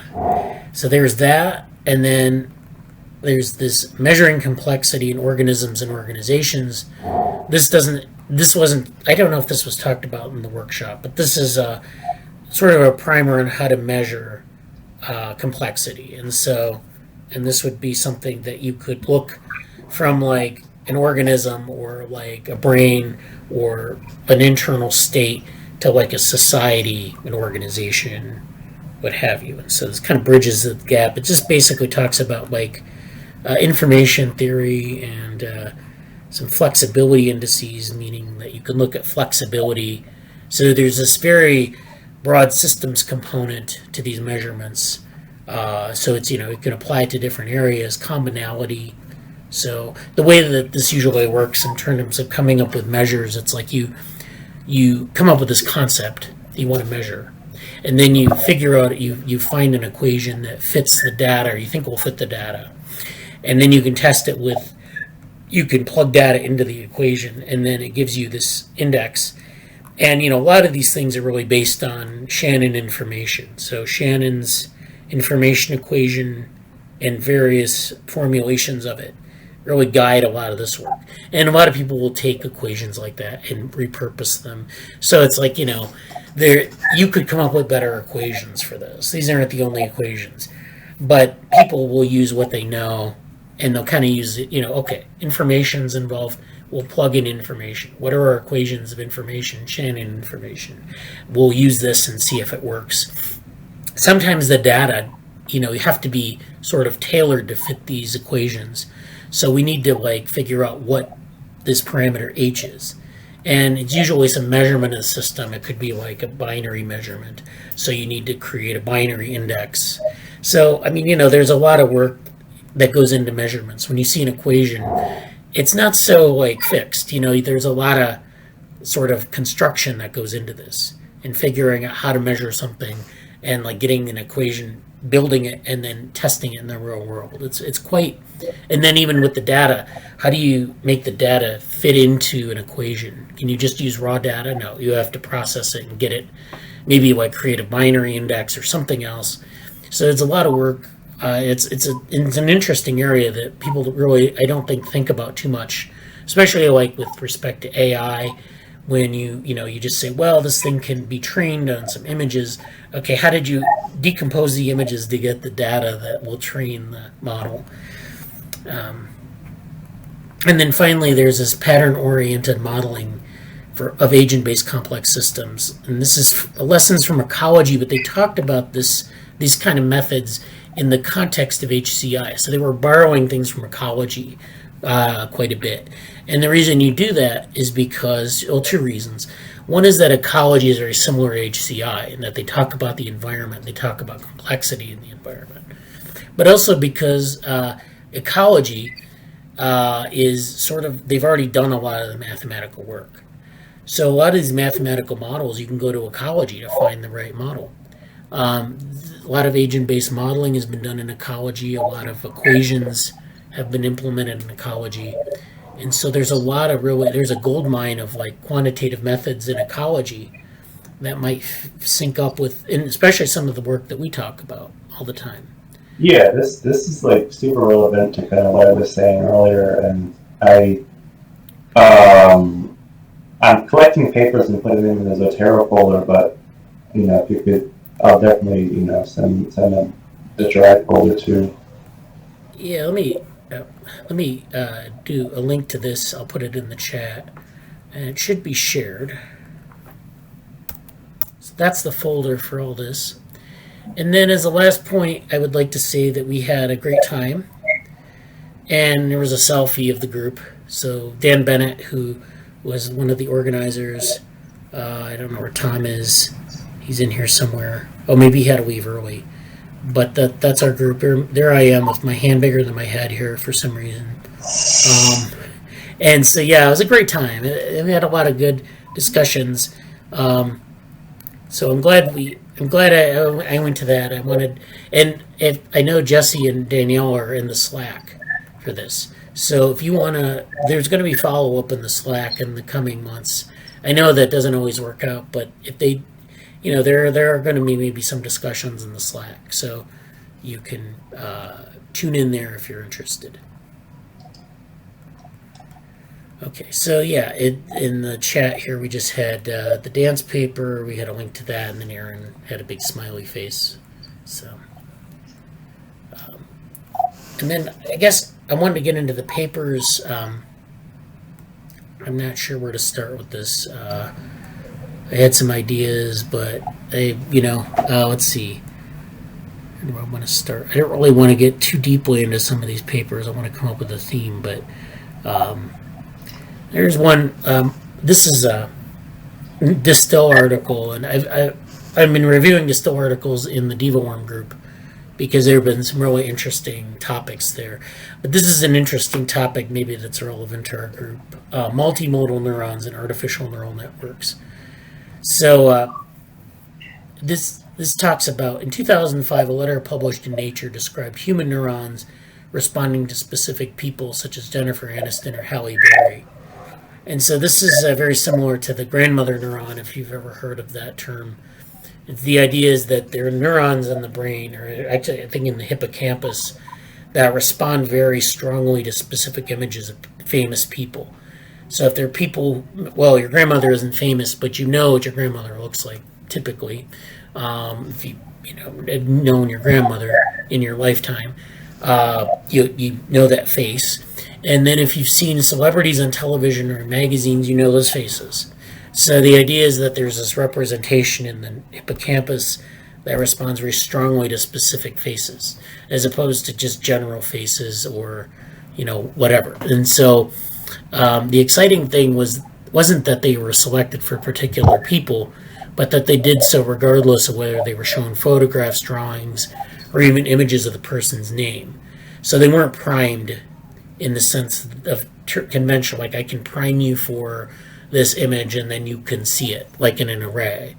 That's a typical psychology experiment where they do priming.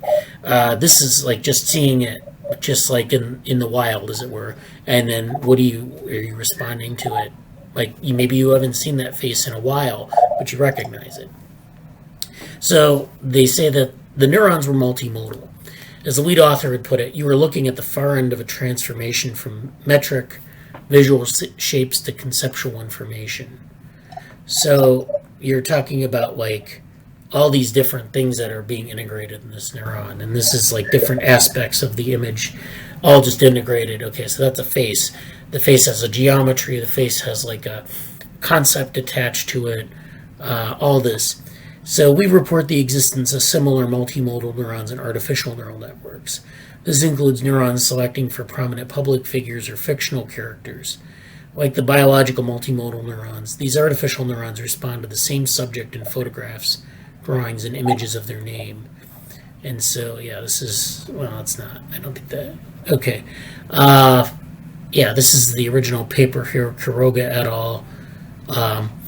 People detecting neurons only scratch the surface of the highly abstract neurons we found. So the idea is that they're finding in artificial neural networks these high-level representations. And so some neurons seem like topics out of a kindergarten curriculum: weather, seasons, letters, counting, or primary colors.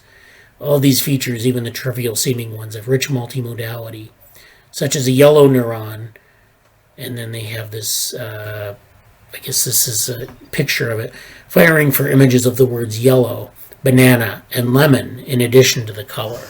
So we just talked about this today. I don't remember what the topic was. Yeah, about the agent environment, or with the affordances. Yeah, when we talked about like a cup being like a weapon, a drink, and a shovel. Or last week we talked about polysemy, where a specific object can have multiple meanings.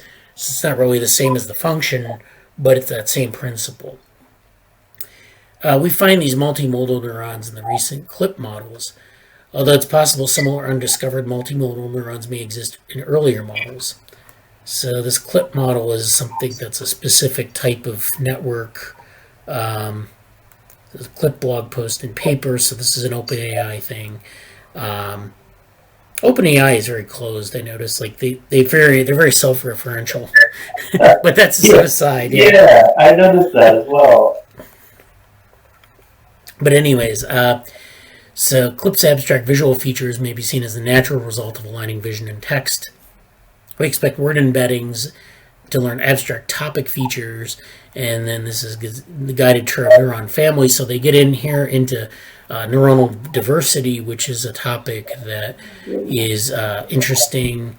It's like there are different neurons that do different things, and there are functional differences, and of course they're like you can sort them by like the genes they're expressing or the types of morphologies.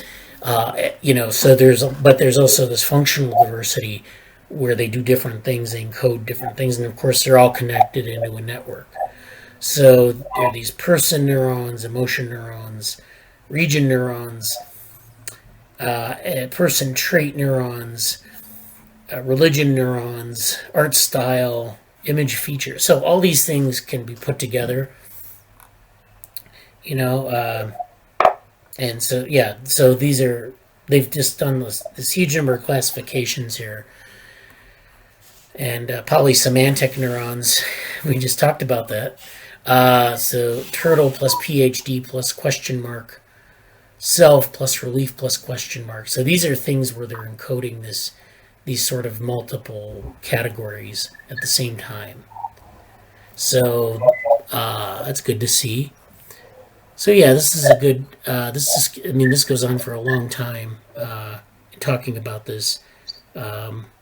And then feature properties, the Imagenet challenge. So they've done some of this with the CLIP network and the Imagenet challenge.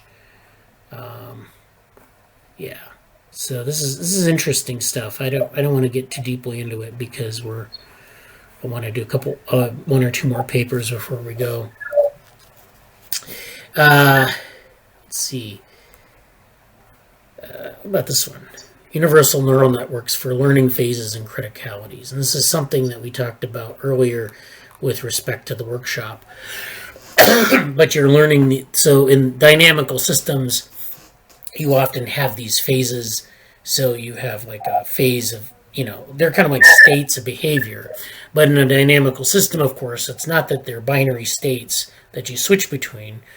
You do switch between them, but it's a gradual sort of, there's a continuous space between them. And so they're learning phases, which are distinct sort of states, and then criticalities, which are, and I think we talked about criticalities a number of weeks ago, like with the sandpile model, where you have these modes of change between different phases. So this is the continuous change, but in a criticality, you have there's a sort of emergent process where you gradually move towards a state, and then there's a sudden shift towards the other state. It isn't just like a continuous gradual migration. There's this shift, like a switch, and it happens very quickly. And so that's what criticalities are. So they're saying that a universal neural network can learn these. So a universal supervised neural network relevant to compute the associated criticalities of real experiments studying phase transitions is constructed. So they're interested in physics experiments and in physics data. The validity of the built neural network is examined by applying it to calculate the criticalities of several three-dimensional models on the cubic lattice, including a classic O3 model, a five-state ferromagnetic Potts model, and the dimerized quantum anti-ferromagnetic Heisenberg model. So these are all physics models. Particularly, although the considered neural network is only trained one time on a one-dimensional lattice with 120 sites, it has successfully determined the related critical points of the studied 3D systems. Real configuration of the states are not used in the testing stage, and so they do this. As a result, our calculations are ultimately efficient in computation, and the applications of the built neural network is extremely broadened, I don't know. Considering the fact that the investigated systems vary dramatically from each other, it is amazing that the combination of these two strategies in the training and the testing stages lead to a highly universal supervised neural network for learning phases and criticalities of 3D models. So they're learning these different transition points and different phases of matter or some sort of state. Based on the outcomes presented in this study, it is favorably probable that much simpler, but yet elegant machine learning techniques can be constructed for fields of many body systems other than the critical phenomena. So this is again a physics-oriented paper. They're looking at topics in physics. So many body systems are things where there are many interacting units. It could be agents, it could be like particles. And so that's what and these are very hard to solve, generally speaking. So they're using this as sort of a shortcut. And this is a pretty technical paper, so I don't want to get into the details too much, but I just wanted to point that out. And then, let's see. I think for a final sort of paper here, we'll do this Golden Age of Social Science. So I've had this in my queue for a while here. And this is something having to do with big data and social science. So it's kind of a review piece on how social science is entering a golden age.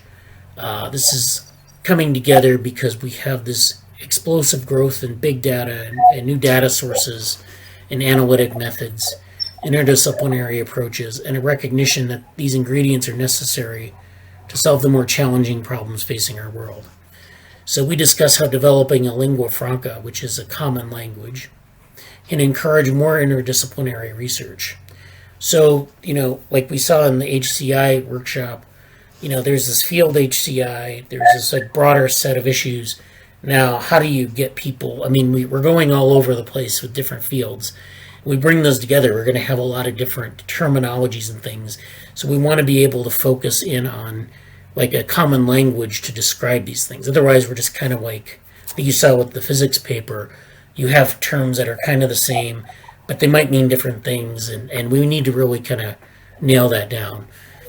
So they provide 2 case studies, one of social networks and one of behavioral economics, to illustrate this. So there were other studies from the past 12 years that are also provided. They address the challenges that accompany these positive trends, such as career incentives and the search for unifying frameworks and associated best practices. So the unifying frameworks are theoretical frameworks that you might use or methodological frameworks. So this is a really interesting paper. They really, I think, identify, it's one of these papers where they identify a trend and they want to kind of get at the sort of make suggestions for following up and making this, more tractable or, to help practitioners get along with the changes in the field. So they talk a lot about interdisciplinarity and this need for a lingua franca where you have people coming from different fields and they have to bring everything together here. So, they have these social network studies here. And this just shows you like that social networks has its own terminology, and one might take a bunch of data from like a large data set and try to use a network model, but then they have to describe the phenomena that they find in the network. And that requires maybe a specialized language that maybe your home field doesn't recognize. I've had this problem myself a lot in some of the stuff I've done. And then, talking about how to make these problems tractable using like network theory often will borrow from like epidemiology. So the SIR model actually works in network theory, in analyzing networks somewhat well. If you're looking at dynamic networks, there are other kinds of things. They also look at behavioral economics and all of these things. So they give you a lot of background in this. And then they highlight a couple of papers here where they're looking at different data sources and different subfields and how those are enabling research. So I'm going to put the link to this in the chat, this folder. And so again, you can check that out at your leisure. Oops. Okay, so let's see. We have a couple things in the chat. Where did we end here? Okay, in this area. Okay, so Erin says, this is, I guess, back to the physics paper, reminding me of Brownian motion and of punctuated equilibrium discussions, 1 over F noise. Yeah, those are all related. The punctuated equilibrium is sort of sort of a take on this idea of like critical transitions in dynamical systems. It's a lot more detailed than that, but 1 over F noise, of course, can play a role in facilitating these transitions, or you can measure it as a measurement technique. You can look at fluctuations in the noise signal itself. So that's all really interesting. And there's this dance paper again. This is for the folder for the HCI conference. And then Erin says, Jesse, walking into a room again to jog memory of why you went into the room. Someone might use that in the affordances literature review. That's for the affordances stuff. So yes, that would be definitely. There's a lot of stuff on spatial cognition and affordances we might look up. I know that I have an interest in spatial cognition, personal interest, so we might talk about that more. Let me see. Erin has another comment here. Some ideas on the grandmother neural abstractions piece. Why we can use mnemonics in learning. How synesthesia could develop. And the frontier in autism might be suggesting sobering hypersaturation of nodes. Yeah, those are all good observations. I think there's in some of the stuff on autism in like brain networks. There's some. I think I just saw a paper this week, and I don't remember what it is, but yeah, they've done a lot of really interesting stuff with autism and brain networks. So maybe something to look into. This is this sort of like when you're trimming back shrubs in your garden. There's this process that happens developmentally. There's a stage around like 2 years of age, and a lot of autism is diagnosed around that. And people were thinking, my kid was fine before, and this is more reason why I should believe that there's something with vaccinations, which also occur around that time. But they didn't realize that a lot of physicians are able to look at development in the womb prior to any vaccinations. And more than would be according to chance, we're able to pick out these are the people that are likely to develop autism. And a lot of it seems to be around this hypothesis that this trimming sort of process for the nodes or for the neurons may not be happening when it ought to be. So there might be something with inefficiencies maybe in the neurons, and the way that these systems that you're talking about, I forget the terminology you used. Maybe it's not being managed very well. Right. And then we're seeing some of the issues. Yeah, I think you're referring to synaptic pruning. Thank you, pruning. Yeah, so I gotta go to bed before 4 a.m. I can't do this to myself anymore. Well, yeah, I mean it's an interesting area, and yeah, you could. So there's this sort of regulatory process that will happen in development where you have, if you're using we're born with more sort of synaptic connections than we need, and then they're pruned, and then of course that pruning process has to occur normally, or else you get too many connections, and what are the consequences of that. So I think that's one of the things that I think people are looking at for, is that process, does that work normally or not? And yeah, I think that's an interesting area. It's kind of hard to measure though. I mean, you can look in different animal models, but to get an idea of real-time measurement on that is a different story. But that's something that, is probably a causal factor in it. I think that's great. So that's all I have today. Did Jesse or Erin have anything else to add? Nope. I will say one other thing before we go. It's false what we said before, and it's actually kind of addressed it. I don't know if Angela's here directly for it or not when I mentioned kind of a more project-based approach to some things. She actually asked in the ethics channel in the Slack. Oh, that was earlier today. I hope that happened. Oh, that's funny. I guess I just saw it. I thought it came up actually as a response to the meeting, but it fits perfectly fine. She said she's looking for well-defined and specific tasks to start on these projects. We covered this a little bit in the Slack review, I remember now. But I just did I replied and basically, just to reiterate it here again, like, yeah, I'm a little bit behind. I wanted to do a major ethics team, like, setting agenda of some things and kind of flesh out some specific projects for people to follow up on. And I still want to do that. And hopefully if things settle down, I'm going to do that this week.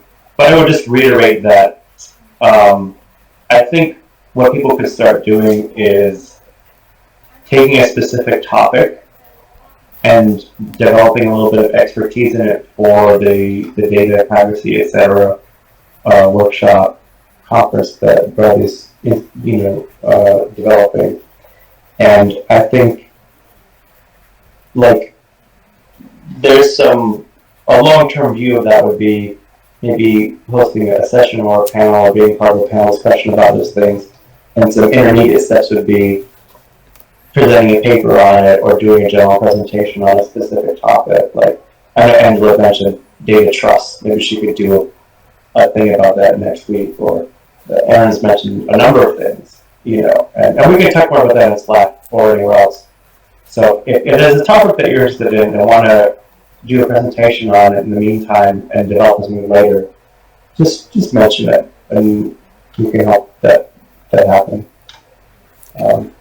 I think I said that earlier, but I'm just reiterating that in my closing project today. Yeah, that's important, and I agree. We should do that more. Well, I mean, people want to do it. We don't really have a fixed technique, fixed like roadmap for that. But I think definitely people are interested. Just find a thing you're interested in and start working on it, and then present it at the meetings, or present some of it in Slack, and then get feedback. And that's the way you build and learn this stuff. Because just kind of trying to do it all at once is not. It's untenable. Yeah. Like there's this perfect. I've been to this many times in France, but like so much you won't. This is like part of actually the impetus for frontier map stuff. Like you don't really know. You have an idea of something you're interested in, you don't have any real context for it, or like you're developing context for it.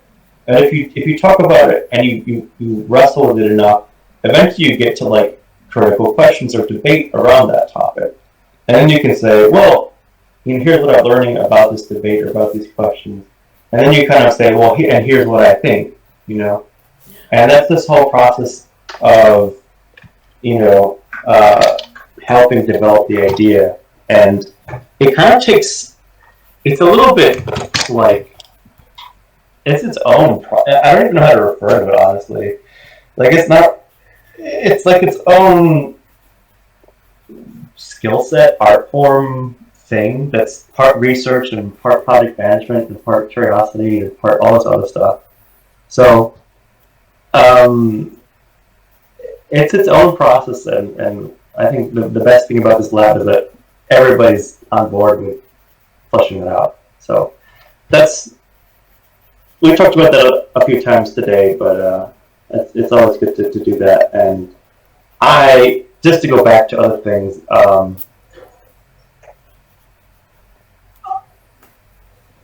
it may not happen this week, particularly this week, because this is my last week and all the way before I leave. But I think within the next 2 weeks, honestly, I think after this week, upcoming week, and the next following week, there's a slight chance I may not be able to attend next week as well, depending on how things are going. Okay. But when June comes, a lot of things will be fleshed out on my end. So I'll leave it at that for now. All right. Yeah. Well, everyone have a good week. And see you around Slack. Hope you have a good week. And if you want to do anything, present for next week or whatever, let me know.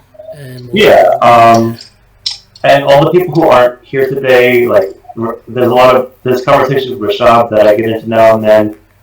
So there's a lot to do with him, and I know he's working on some of his own projects. Condolences to Krishna and his family. I haven't heard that much from Danielle recently, but I know she's doing some stuff. And even some of the other folks that haven't been that present.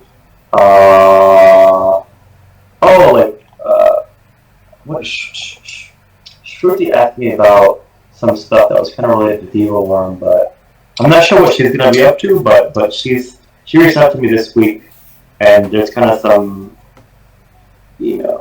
I'm curious what she's going to be doing. Maybe more Diva Worm oriented, but there's a lot with her. There's a lot of people. I mentioned there's people in the lab doing things. Obviously, Anusha's still here. I think next week she'll be doing a little bit more with stuff. But there's a lot of, these meetings only capture so much of what's going on. And that's why it's good to, even if you have an idea, feel free to post it in the open chat, or even general if it's general enough. And just say, hey, I'm thinking about this, and you might hear from somebody else in the lab, So just put that out there too. And I'll see everybody next week, if not definitely later in June, and soon enough in the UK. So how about that? Okay. See you later. Have a good week.